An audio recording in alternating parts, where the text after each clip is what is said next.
ನಮಸ್ತೆ, ಜೈ ಗುರುದೇವ್. ಎಲ್ರಿಗೂ ಆತ್ಮೀಯವಾದಂತಹ ಸ್ವಾಗತ. ಇವತ್ತು ನಮ್ಮ ಜೊತೆ ಒಬ್ಬ ವಿಶೇಷ ಅತಿಥಿ ನಮ್ಮ ಜೊತೆಗಿದ್ದಾರೆ.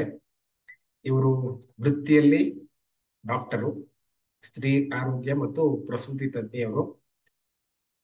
ಪ್ರವೃತ್ತಿಯಿಂದ ಲೇಖಕಿ, ಕಲಾವಿದೆ ಕೂಡ ಆಗಿದ್ದಾರೆ. ದಕ್ಷಿಣ ಕನ್ನಡ ಜಿಲ್ಲೆಯ ಸುಳ್ಯದಲ್ಲಿ ಇವರು ನೆಲೆಸಿದ್ದು, ಸ್ವಂತ ಊರಿನಲ್ಲೇ ಸುಮಾರು 25 ವರ್ಷದಿಂದ ಸ್ತ್ರೀರೋಗ ತಜ್ಞೆಯ ತಮ್ಮ ಎಕ್ಸ್ಪೀರಿಯನ್ಸ್ ಏನಿದೆ ಅದನ್ನ ಉಪಯೋಗಿಸ್ಕೊಂಡು ಜನರಿಗೆ ಸಹಾಯವನ್ನ ಮಾಡ್ತಾ ಇದ್ದಾರೆ. ಸಾಹಿತ್ಯ ಕ್ಷೇತ್ರದಲ್ಲಿ ಕೂಡ ಅವರ ಕೊಡುಗೆಗಳು ಸಾಕಷ್ಟಿದೆ. ವೈದ್ಯಕೀಯ ಕಾಲೇಜುಗಳ ವಿದ್ಯಾರ್ಥಿಗಳಿಗೆ ಬೋಧನೆ ಜೊತೆಗೆ ವಿವಿಧ ಶಾಲಾ ಕಾಲೇಜುಗಳಲ್ಲಿ ಬೇರೆ ಬೇರೆ ಕಾರ್ಯಕ್ರಮಗಳ ಸಂಘಟನೆ ಕೂಡ ಮಾಡಿದ್ದಾರೆ. ಭಾರತೀಯ ವೈದ್ಯ ಸಂಘ, ಕನ್ನಡ ವೈದ್ಯ ಬರಹಗಾರರ ವೇದಿಕೆ, ವಾಸವಿ ಸಾಹಿತ್ಯ ಕಲಾ ವೇದಿಕೆಯಿಂದ ಸಾಹಿತಿಗಳಿಗೊಂದು ಸಂಜೆ ಎನ್ನುವಂತಹ ವಿಶೇಷ ಆನ್ಲೈನ್ ಕಾರ್ಯಕ್ರಮ ಸುಮಾರು ಗೊತ್ತಿದ್ದಾಗೆ 140ಕ್ಕಿಂತ ಹೆಚ್ಚು ಸರಣಿ ಇದು ನಡೀತಾ ಇದೆ. ಅವರು ಆನ್ಲೈನ್ ಮುಖಾಂತರ ಇದನ್ನು ನಡೆಸ್ಕೊಂಡು ಬಂದಿದ್ದಾರೆ. ಇವರು ಬಹುಮುಖ ಪ್ರತಿಭೆ ಉಳ್ಳಂತಹ ವ್ಯಕ್ತಿ ಅಂತ ಹೇಳಿದ್ರೆ ತಪ್ಪಾಗ್ಲಿಕ್ಕಿಲ್ಲ. ಇವತ್ತು ನಮ್ಮ ಜೊತೆಗೆ ಧ್ಯಾನದ ಮಹತ್ವದ ಬಗ್ಗೆ, ಅದರಲ್ಲೂ ಮುಖ್ಯವಾಗಿ ಬಹುಶಃ ವಿಪಶನ, ಈ ಒಂದು ವಿಚಾರದ ಬಗ್ಗೆ ನಮ್ಮ ಜೊತೆಗೆ ಮುಂದಿನ ಸುಮಾರು 1 ಗಂಟೆ ಕಳೀಲಿಕ್ಕಿದ್ದಾರೆ. ಅವರ ಅಮೂಲ್ಯ ಸಮಯವನ್ನ ನಮ್ಮ ಕಮ್ಯುನಿಟಿಗೋಸ್ಕರ ಎತ್ತಿಟ್ಟು ಈ ಸೆಷನ್ಗೆ ಜಾಯ್ನ್ ಆದಂತಹ ಡಾಕ್ಟರ್ ವೀಣಾ ಅವ್ರನ್ನ ದಯವಿಟ್ಟು ನಾವೆಲ್ಲರೂ ಕೂಡ ವೆಲ್ಕಮ್ ಅಂತ ಚಾಟ್ ಬಾಕ್ಸ್ ಅಲ್ಲಿ ಒಂದ್ಸರಿ ಟೈಪ್ ಮಾಡ್ತಾ ವೆಲ್ಕಮ್ ಮಾಡೋಣ.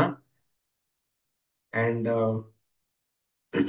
ಈ ಹಿಂದೆ ಕೂಡ ಒಂದು ಸಲ ನಮ್ಮ ಗ್ರೂಪ್ ನಲ್ಲಿ ಅವರ ಸೆಷನ್ ನಾನು ಇನ್ವೈಟ್ ಮಾಡಿದ್ದೆ, ಅವ್ರನ್ನ ಬರಮಾಡ್ಕೊಂಡಿದ್ದೆ. So let us welcome doctor Veena ಅವರು. ಅವರ ಅನುಭವದ ಮಾತುಗಳನ್ನ ಇವತ್ತು ಕೇಳಿಸ್ಕೊಳ್ಳೋಣ. ಹಾಗೇನೆ ನಿಮ್ಮ ಯಾವುದೇ ರೀತಿಯ ಪ್ರಶ್ನೆ ಇದ್ರೆ ಒಂದು ತರಹದ Q&A ಸಂವಾದದ ಕಾರ್ಯಕ್ರಮದ ತರಹ ಈ ಸೆಷನ್ ಮಾಡೋಣ ಅಂತ ನನ್ನ ಮನಸ್ಸಲ್ಲಿದೆ. ಅವರಿಗೆ ಸ್ಟಾರ್ಟಿಂಗ್ ನಲ್ಲಿ ಸ್ವಲ್ಪ ಹೊತ್ತು ಅವರ ವಿಷಯ ಮಂಡನೆಗೆ ಅವಕಾಶ ಕೊಡೋಣ. ಆ ನಂತರ ಹೆಚ್ಚು ನಾವು ಪ್ರಶ್ನೋತ್ತರಕ್ಕೆ ಕೂಡ ಹೆಚ್ಚು ಅವಕಾಶವನ್ನ ಮಾಡೋಣ. So let us welcome. ನಮಸ್ತೆ ಡಾಕ್ಟರ್. ನಮಸ್ತೆ. ನಮಸ್ತೆ, ನನ್ನ ಮಾತು ಕೇಳಿಸ್ತಾ ಇದೆಯಾ? ಎಸ್. ಎಲ್ಲರಿಗೂ ಕೂಡ ಪ್ರೀತಿಯ ನಮಸ್ಕಾರ. ಗುರುದತ್ ಅವರಿಗೆ ಪ್ರಪ್ರಥಮವಾಗಿ ನಾನು ವಂದನೆಗಳನ್ನ ಹೇಳ್ತೇನೆ. ಅಂದ್ರೆ ನನ್ನನ್ನ ನೆನಪಿಸ್ಕೊಂಡಿದ್ದಕ್ಕೆ. ಒಂದ್ 4 ವರ್ಷದ ಹಿಂದೆ ನಾನು ಅವ್ರ ಜೊತೆ ಮಾತಾಡಿದ್ಮೇಲೆ ಅವರು ನಾನು 4 ವರ್ಷದಿಂದ ಮಾತನಾಡಿದ ಒಂದು ಯೂಟ್ಯೂಬ್ ಲಿಂಕ್ ಕಳಿಸಿದ್ರು. ನೋಡಿದ್ರೆ ಅದು ಜನವರಿ 8, ಇವತ್ತು ಜನವರಿ 18, 2021ನೇ ಇಸ್ವಿ. 4 ವರ್ಷಗಳ ನಂತರ ಕೂಡ ಒಂದು ಈ ಬಾಂಧವ್ಯ ಮುಂದುವರೆದಿದೆ ಅನ್ನೋದು ಒಂದು ಸಂತೋಷದ, ಒಂದು ಸಂಭ್ರಮ ಪಡುವಂತ ವಿಷಯ. ಅದ್ರ ಜೊತೆಗೆ ಅಚಾನಕ್ ಆಗಿ ನನ್ಗೆ ಆಕ್ಚುಲಿ ಯಾರು ಗುರುದತ್ ಅವರು ನಮ್ ಕಮ್ಯುನಿಟಿ ಜೊತೆ ಮಾತಾಡ್ತೀರಾ ಅಂತಂದಾಗ ನಾನು ಯಾರು ಏನು ಯಾವ್ದು ಎತ್ತ ಯೋಚನೆ ಮಾಡ್ಲಿಲ್ಲ. ಆಯ್ತು ಅಂತಂದೆ. ವಿಷಯ ಯಾವುದು ಅಂತ ಕೇಳಿದಾಗ ಸುಮ್ನೆ ಹಿಂಗ ಆಲೋಚನೆ ಮಾಡಿ ವಿಪಶ್ಯನ ಆಗ್ಬೋದಾ ಅಂತಂದೆ. ಆಯ್ತು ಅಂದ್ರು. ಮತ್ತೆ ನೋಡಿದ್ರೆ 2021ರಲ್ಲಿ ವಿಪಶ್ಯನೇ ಮಾತನಾಡಿರೋದು. ಅಯ್ಯೋ ದೇವ್ರೆ, ಇದು ಮತ್ತೆ ಅದೇ ವಿಷಯ ಬಂತಲ್ಲ ಅಂತ ಅನ್ಕೊಂಡಾಗ, ಅಂದ್ರೆ ಅದ್ರ ಅರ್ಥ ಏನು ಅಂತಂದ್ರೆ ನನ್ನ ಮನಸ್ಸಿನಲ್ಲಿ ಮತ್ತೆ ವಿಪಶ್ಯನ ಅಂತ ಮಿಡಿತಾ ಇದೆ ಅನ್ನೋದಕ್ಕೆ ಅದೊಂದು ಸಾಕ್ಷ್ಯ ಅಂತ ಅಂದ್ಕೊಳ್ತೇನೆ ನಾನು. ನೀವು ಅವ್ರನ್ನೆಲ್ಲ ಅನ್ಮ್ಯೂಟ್ ಮಾಡ್ತೀರಿ ಅಂತ ಆದ್ರೆ ಅಂದ್ರೆ ಒಬ್ರಿಬ್ಬರನ್ನ ನೀವು ಸರಣಿಯಾಗಿ ಮಾಡ್ಬೋದು. ಯಾಕಂದ್ರೆ ನಾನು ಸ್ಟಾರ್ಟಿಂಗ್ ನಲ್ಲೇ ಒಂದು ಪ್ರಶ್ನೆ ಕೇಳ್ತೇನೆ, 2-3 ಜನ ಅದಕ್ಕೆ ಉತ್ತರ ಕೊಡ್ಲಿ. ಆಮೇಲಿಂದ ನಾವು ಧ್ಯಾನ ಯಾಕೆ ಏನು ಅದ್ರ ಬಗ್ಗೆ ನಾವು ಸ್ವಲ್ಪ ಚರ್ಚೆ ತರ ಮಾಡೋಣ. ನಾನೊಂದು ಪ್ರಶ್ನೆ ಕೇಳ್ತೇನೆ ಎಲ್ಲಾರ್ಗೂನು.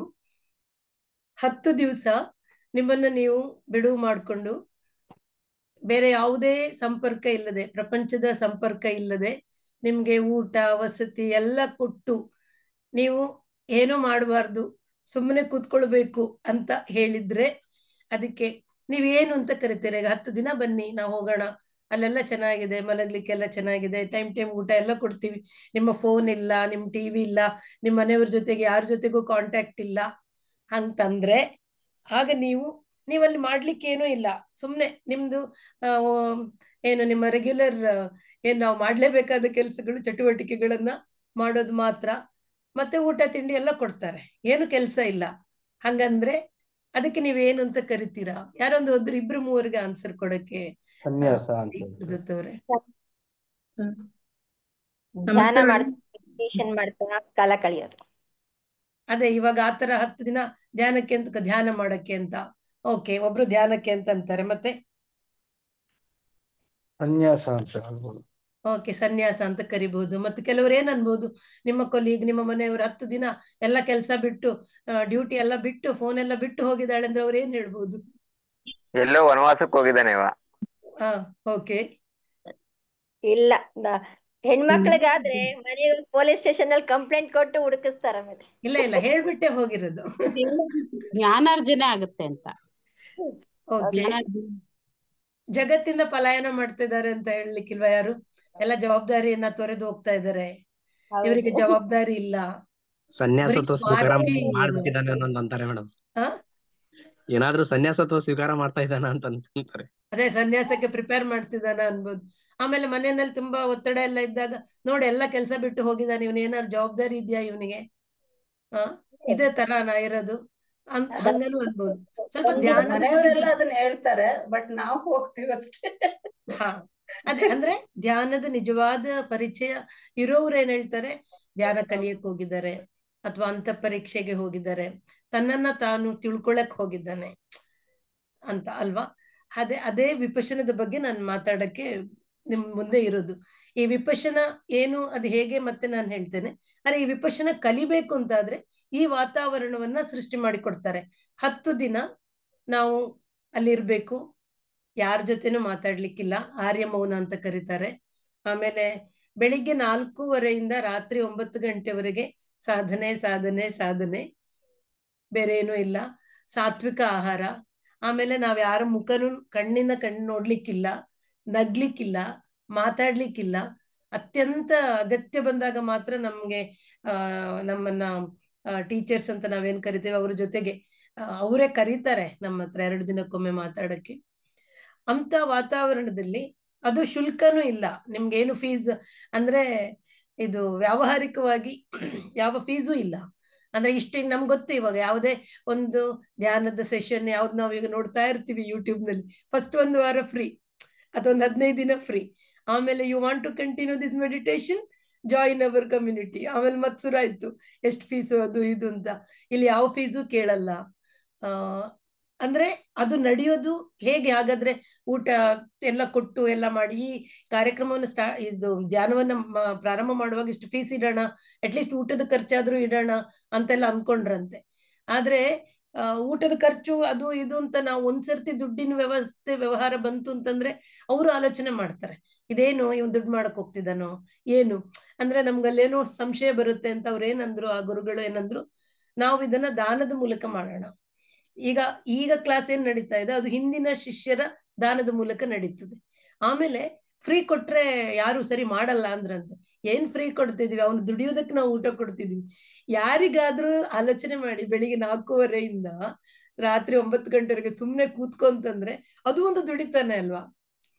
ಬರೀ ಉಸಿರನ್ನ ಗಮನಿಸು, ಸುಮ್ನೆ ಕೂತ್ಕೋ, ಕಣ್ಣು ಮುಚ್ಚು, ಮಾತಾಡ್ಬೇಡ ಅಂದ್ರೆ ಅದು ಒಂದು ದುಡಿತಾನೆ. ಸುಮ್ನೆ ನಾವು ಏನೋ ಪಾತ್ರೆ ತೊಳೆಯೋದು ಏನೋ ಮಾಡೋದು ಅದು ಕೆಲಸ ಅಂತಲ್ಲ. ಬುಕ್ಸ್ ಕೂಡ ಓದ್ಲಿಕ್ಕಿಲ್ಲ, ಪೆನ್, ಪೇಪರು, ವಾರ್ತೆ, ಟಿವಿ, ಏನು ಪ್ರಪಂಚ ಇದು ಚೆನ್ನಾಗಿರುತ್ತೆ.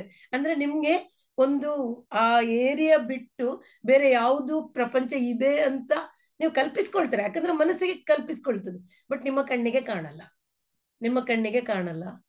ಕಣ್ಣಿಗೆ ನೀವು ಅದು ನಾನು ಅದೇ ನಂದಲ್ಲ, ನಮ್ಗೊಂದು ನಡಿಲಿಕ್ಕೆ ದಾರಿ ಅಂತ ಇರುತ್ತೆ, ನಾವು ಅದ್ರಲ್ಲೇ ನಡಿಬೇಕು. ನಾವೀಗ ನಮ್ ಕೋಣೆಯಿಂದ ನಾವು ಊಟಕ್ಕೆ ಹೋಗ್ಬೇಕಂದ್ರೆ ಬೇರೆ ದಾರಿ ಹೋಗಲ್ಲ, ಅದೇ ದಾರಿಯಲ್ಲಿ ಹೋಗ್ಬೇಕು.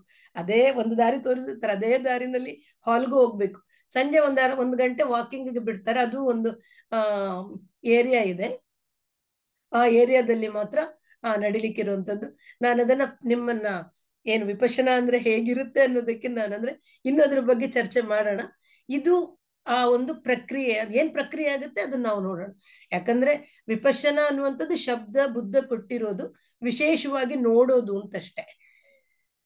ಯಾಕಂತಂದ್ರೆ ನನಗೆ ನಾನು ವಿಪಶ್ಯನ ಕೋರ್ಸಿಗೆ ಹೋದ್ಮೇಲೆ ನನ್ಗೆ ಅನ್ನಿಸಿದ್ದು ಎಷ್ಟೋ ಧ್ಯಾನದ ಟೆಕ್ನಿಕಲಿ ಆಲ್ರೆಡಿ ಇದೆ, ಬಟ್ ಅದಕ್ಕೆ ಆ ಹೆಸರು ಇರ್ಲಿಲ್ಲ, ಮತ್ತೆ ಅದನ್ನೊಂದು ಕ್ರಮಬದ್ಧವಾಗಿ ಹೇಳಿಕೊಡುವುದು ರೀತಿಗಳಿರ್ಲಿಲ್ಲ. ಯಾರೇ ಧ್ಯಾನ ಮಾಡ್ಲಿ, ಯಾವುದಕ್ಕೆ ಹೋಗ್ಲಿ, ಅದು ಎಂಡ್ ಆಗೋದು ವಿಪಶ್ಯನದಲ್ಲೇ. ಬಟ್ ನಮ್ಗೆ ಆ ಹೆಸರು ಗೊತ್ತಿರೋದಿಲ್ಲ ಅಷ್ಟೇ. ಓ ಇದು ವಿಪಶ್ಯನ, ಮತ್ತೆ ಕಲ್ತು ಹಾಗಾದ್ರೆ ಇದಾ ವಿಪಶ್ಯನ ಅಂತ ಅನ್ನಿಸುವ ಹಾಗೆ. ಯಾವುದೇ ನಿಮ್ಮ ಉದಾಹರಣೆಗೆ ಸಹಜ ಸಮಾಧಿ ಇರ್ಬೋದು, ಸಿದ್ಧಿ ಸಮಾಧಿ ಇರ್ಬೋದು, ಯಾವುದೇ ಗುರುಗಳು ಎಲ್ಲ ಬಿಟ್ಟು ನಾನು ಅನೇಕ ಕ್ರಿಯಾಯೋಗಗಳಿಗೆಲ್ಲ ಹೋದಾಗ ಆಮೇಲೆ ನನ್ಗೆ ಕೆಲವರು ಹೇಳ್ತಾ ಇದ್ರು, ಅದು ಗುರುಗಳು ವಿಪಶ್ಯನವೇ ಮಾಡ್ತಾ ಇದ್ದಿದ್ದು, ಶಬ್ದ ಹೇಳ್ತಿರ್ಲಿಲ್ಲ ಅಂತ. ಅಂದ್ರೆ ಆತರ ಯಾಕೆ ಹೇಳ್ತಿರ್ಲಿಲ್ಲ ಅದು ನಮ್ಗೆ ಅಗತ್ಯ ಇಲ್ಲದ್ದು. ಬಟ್ ಏನೇ ಆಗ್ಲಿ ನಮ್ಮನ್ನು ನಾವು ವಿಶೇಷವಾಗಿ ನೋಡ್ಕೊಳ್ಳುವುದು ಆ ಶಬ್ದದ ಪ್ರಕಾರ ವಿಪಶ್ಯನವೇ.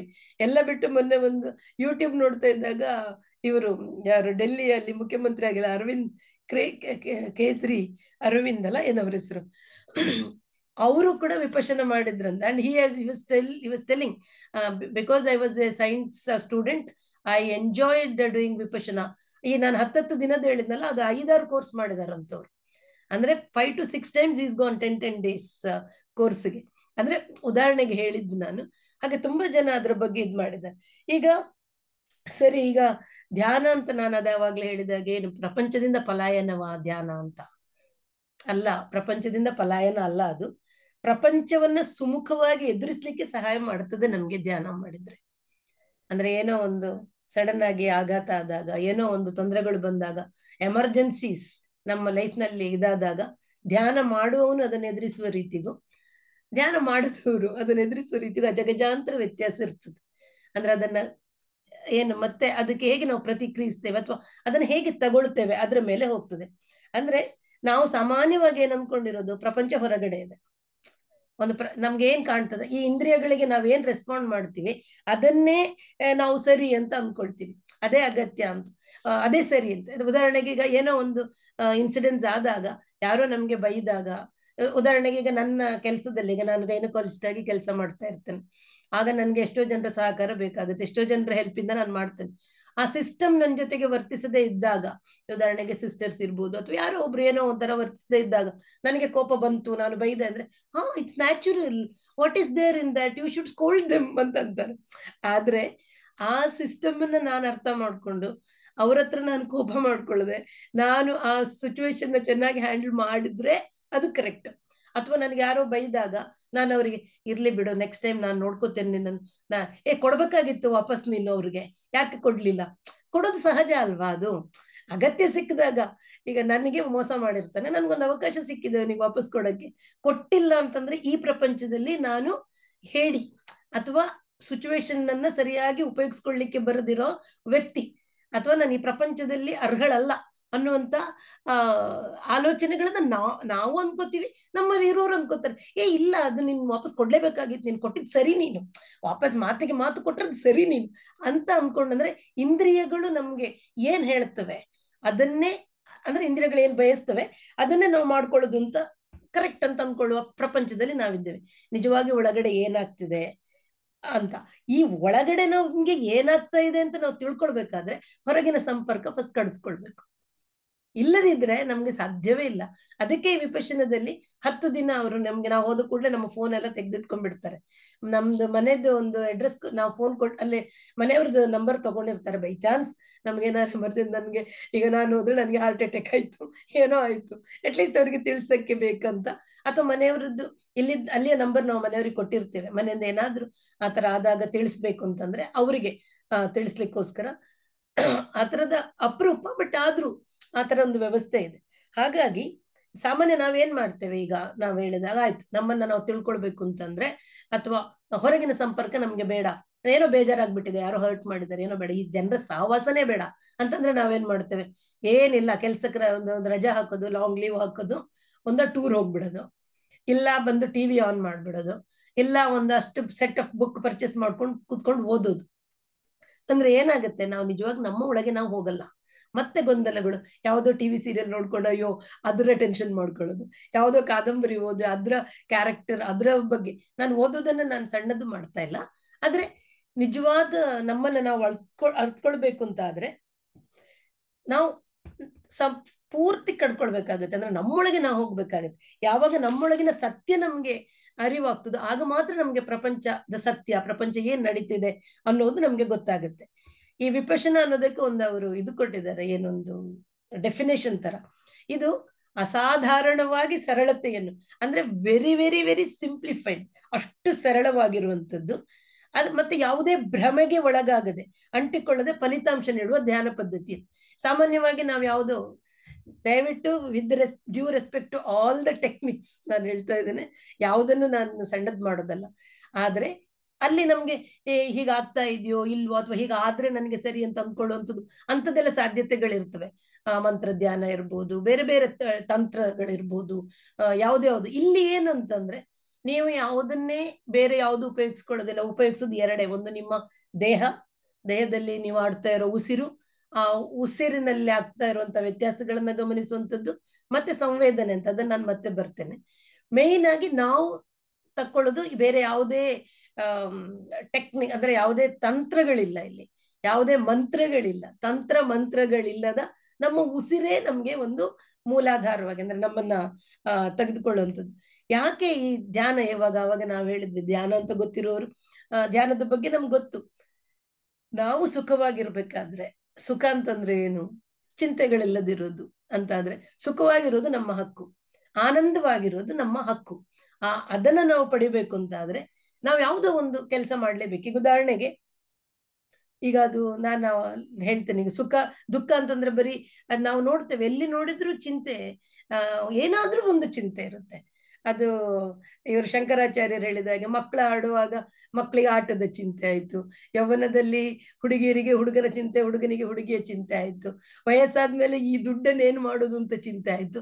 ಆ ದುಡ್ಡನ್ನ ಎಲ್ಲಿವರೆಗೆ ಅಂದ್ರೆ ಮಕ್ಕಳೇ, ನಾವು ನೋಡ್ತಾನೆ ಇದ್ದೀವಿ, ಮಕ್ಕಳೇ ಅಪ್ಪ ಅಮ್ಮನನ್ನ ಕೊಂದು ದುಡ್ಡನ್ನ ತಗೊಂಡು ಹೋಗುವಂಥದ್ದು ಇರ್ಬೋದು.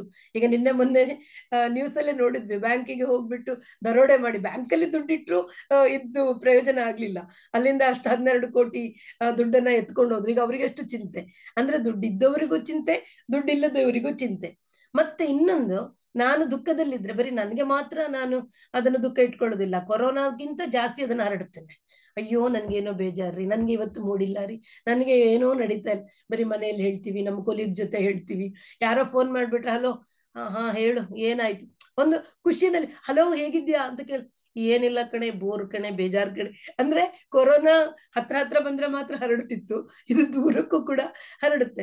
ನಮ್ಗೆ ಹತ್ರ ಇರೋರು, ಮನ್ಸಿಗೆ ಹತ್ರ ಇರೋರು ಯಾರಾದ್ರು, ನನ್ಗೆ ಎಸ್ಪೆಷಲಿ, ನಂಗೆ ಬೇರೆಯವ್ರದ್ದು ಗೊತ್ತಿಲ್ಲ, ಗ್ರೂಪ್ ನಲ್ಲಿ ಏನಾದ್ರು I am not in a mood ಅಂತಂದ್ರೆ ನಂಗೆ ಪಾಪ ಅಂದ್ಬಿಟ್ಟು ಕೂಡ್ಲೆ ಕಾಲ್ ಮಾಡ್ಬಿಡ್ತೀನಿ, ಅಯ್ಯೋ ಏನಾಯ್ತು ನಿನ್ಗೆ, ಏನಕ್ ಬೇಜಾರು ಅಂತ ಮಾತಾಡ್ತೀನಿ. ಆಗ oh so kind of you called me today ಅಂತ ಹೇಳ್ತಾರೆ. ಅಂದ್ರೆ ನಿಮ್ಗೆ ಗೊತ್ತು ಈಗದ ಪರಿಸ್ಥಿತಿ ಹೇಗಿದೆ. ನೀವು ಯಾರಾದ್ರೂ ಕಾಲ್ ಮಾಡಿದ್ರೆ ಏನಾದ್ರೂ ಅಗತ್ಯ ಇದ್ರೆ ಮಾತ್ರ ಕಾಲ್ ಮಾಡ್ತಾರೆ, ಸುಮ್ನೆ ಹೀಗೆ ಕಾಲ್ ಮಾಡಿ.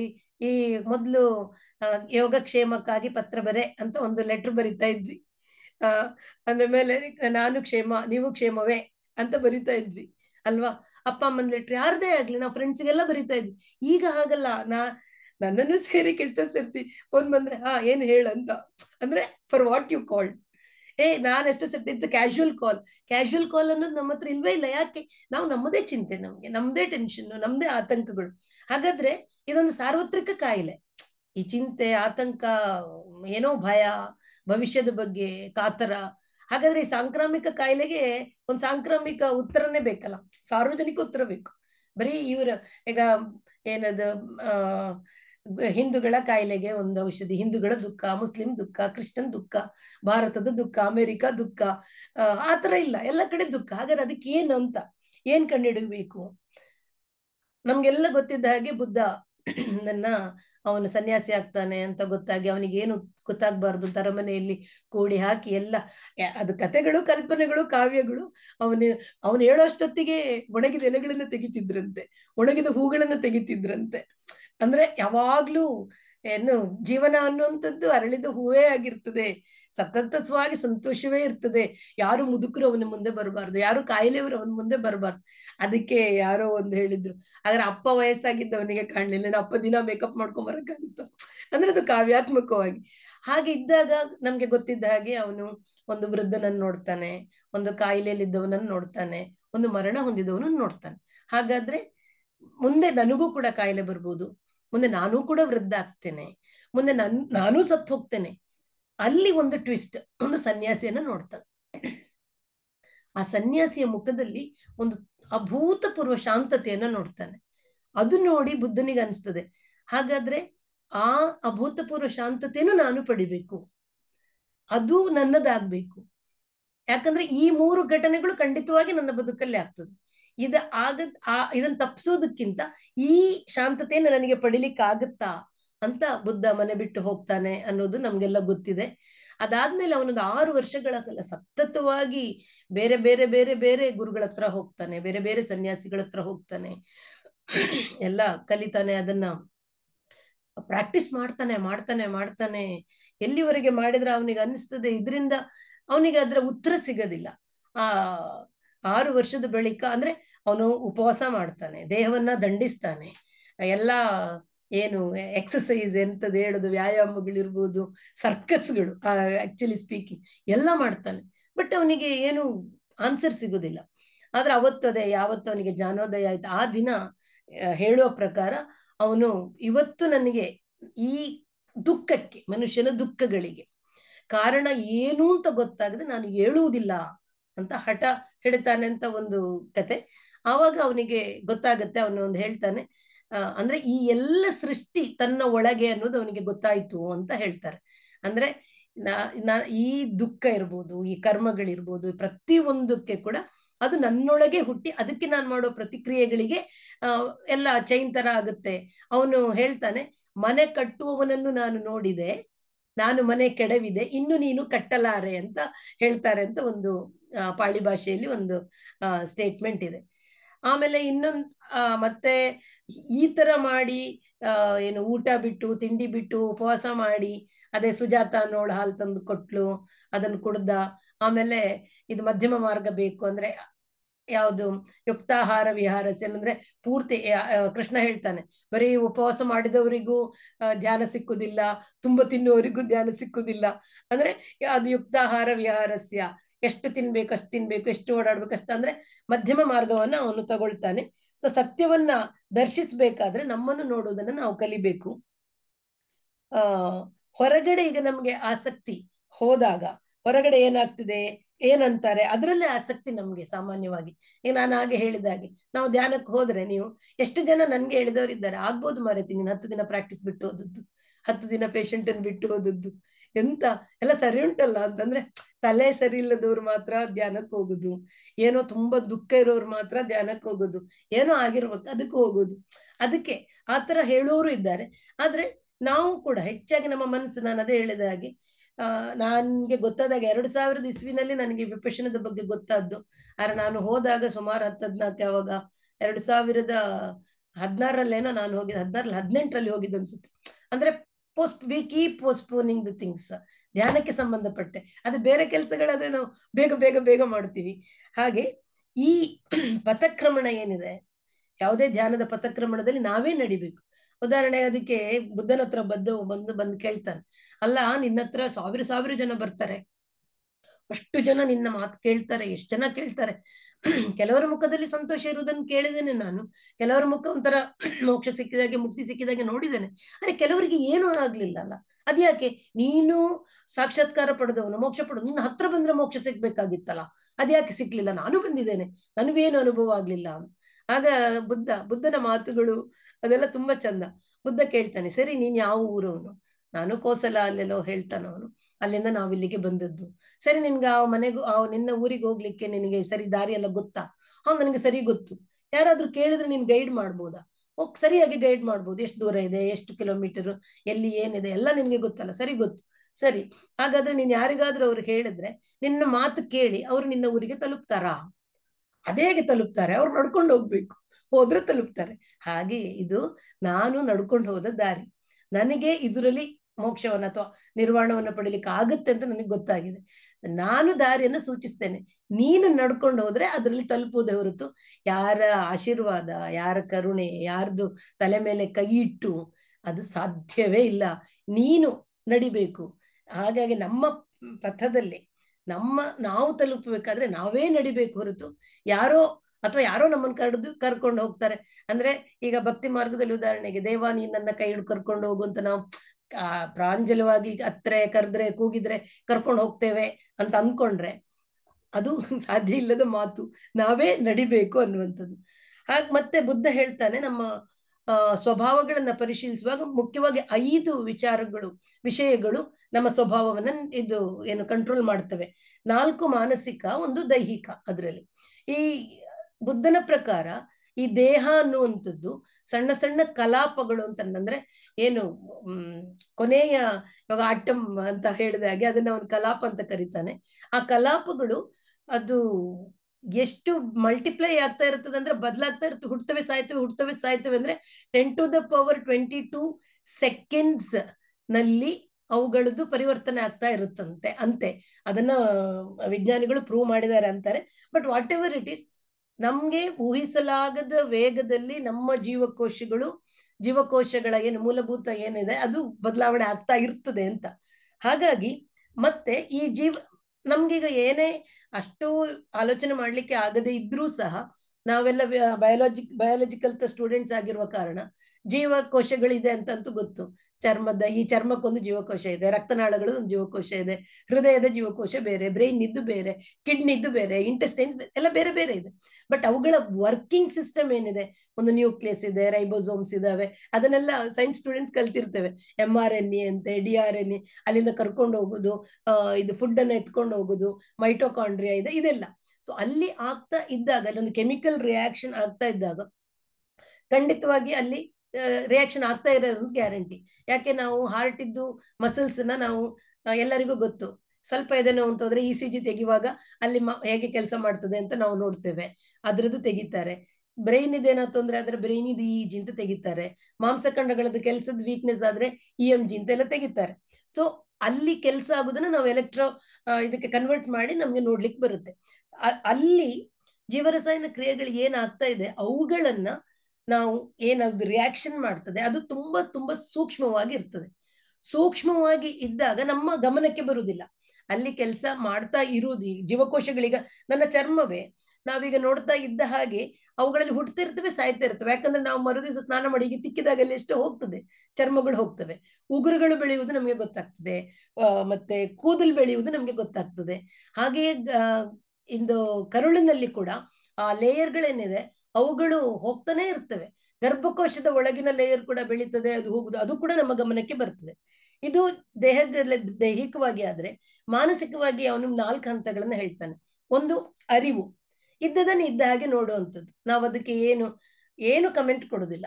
ಫಸ್ಟ್ ಏನೋ ಒಂದೀಗ ಮೊಬೈಲ್ ನೋಡಿದ್ವಿ, ಅದು ಮೊಬೈಲ್ ಅಷ್ಟೇ. ಇದು ಕಾಸ್ಟ್ಲಿ ಮೊಬೈಲಾ, ಇದು ಐಫೋನಾ, ಇದು ಆಂಡ್ರಾಯ್ಡಾ, ಇದ್ರಲ್ಲಿ ಅದು ಯಾವುದೂ ಇಲ್ಲ, ಸುಮ್ನೆ ಫೋನನ್ನ ನೋಡುವಂಥದ್ದು. ಇನ್ನೊಂದು ಗ್ರಹಿಕೆ, ಮೌಲ್ಯಮಾಪನ ಮಾಡೋದು. ಇದು ಕಾಸ್ಟ್ಲಿದ್ ಇರ್ಬೋದಾ, ಎಂತ ಇದು ಡಾಕ್ಟರ್ದಲ್ವಾ, ಡಾಕ್ಟರ್ದಾದ್ರೆ ಕಾಸ್ಟ್ಲಿದ್ ಇರ್ತದೆ. ಅದೇ ಸ್ವಲ್ಪ ಬಡವನ್ ನೋಡಿದ್ರೆ ಇವನತ್ರ ಇಲ್ಲಿ ಕಾಸ್ಟ್ಲಿದ್ ಇರ್ಲಿಕ್ಕೆ ಸಾಧ್ಯ ಅಂದ್ರೆ ಮನಸ್ಸು ಹೇಳ್ತದೆ ನೋಡಿದ ತಕ್ಷಣ.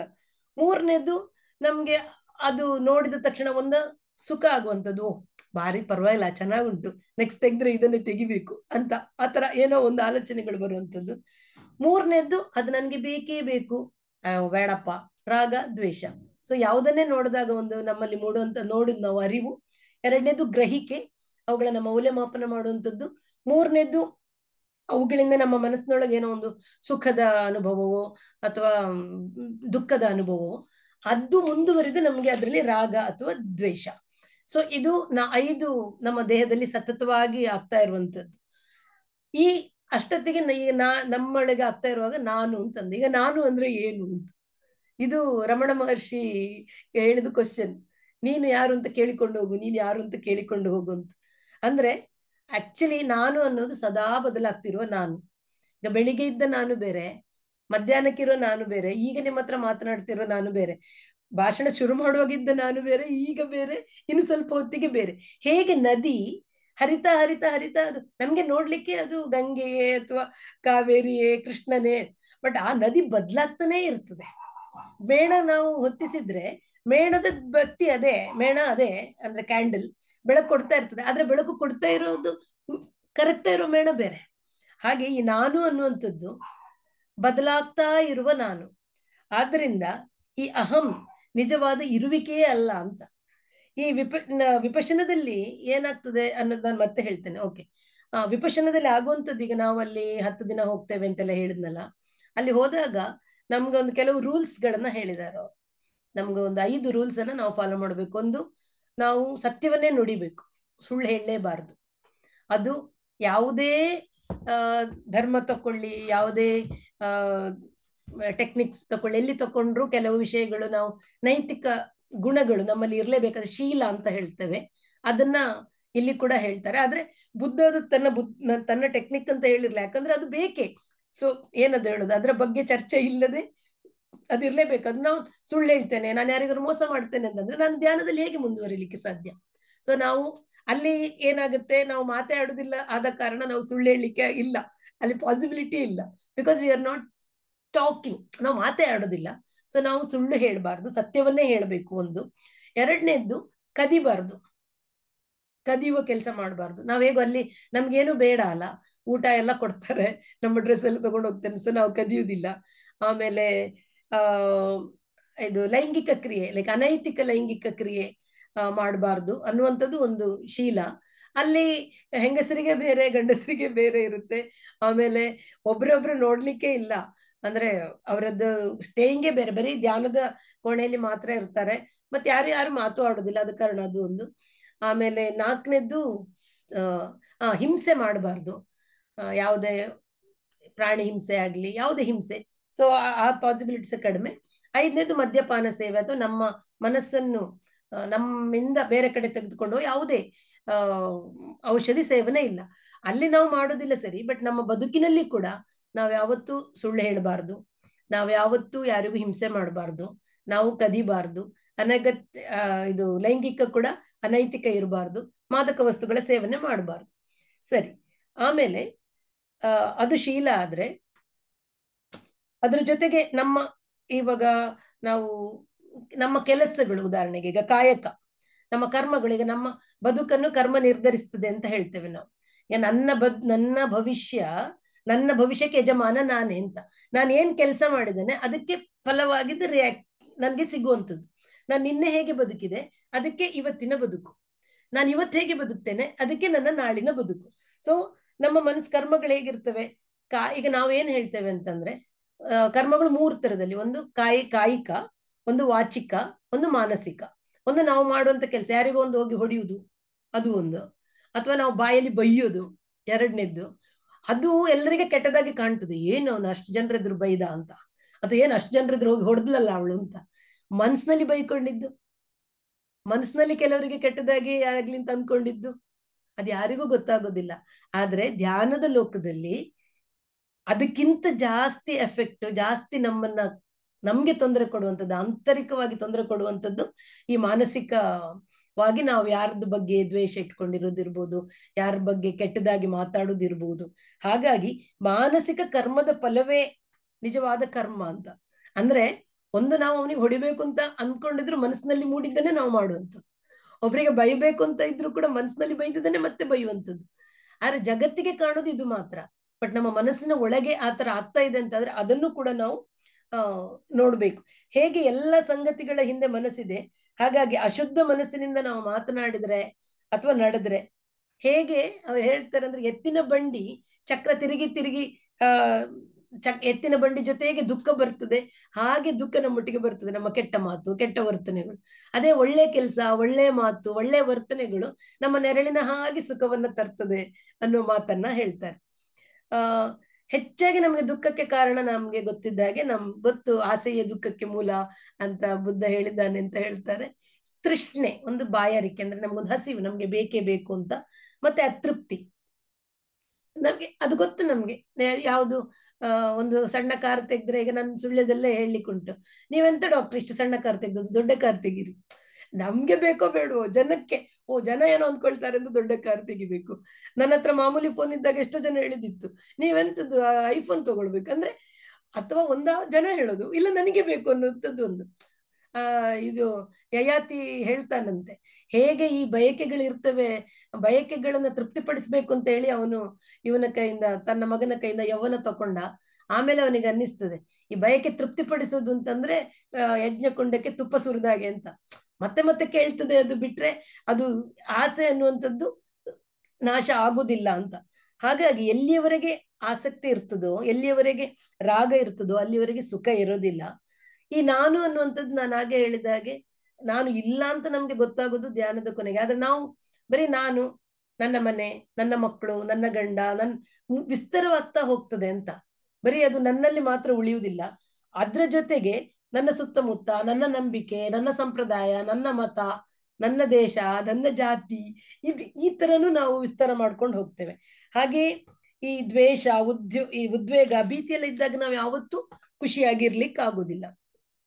ಈಗ ನಾನು ಅವಾಗ ಹೇಳಿದೆ, ಶೀಲ ಅಂತಂದಾಗ ನಾವು ಸುಳ್ಳು ಹೇಳಬಾರ್ದು ಅಥವಾ ಒಳ್ಳೆಯ ಮಾತಾಡ್ಬೇಕಂತ.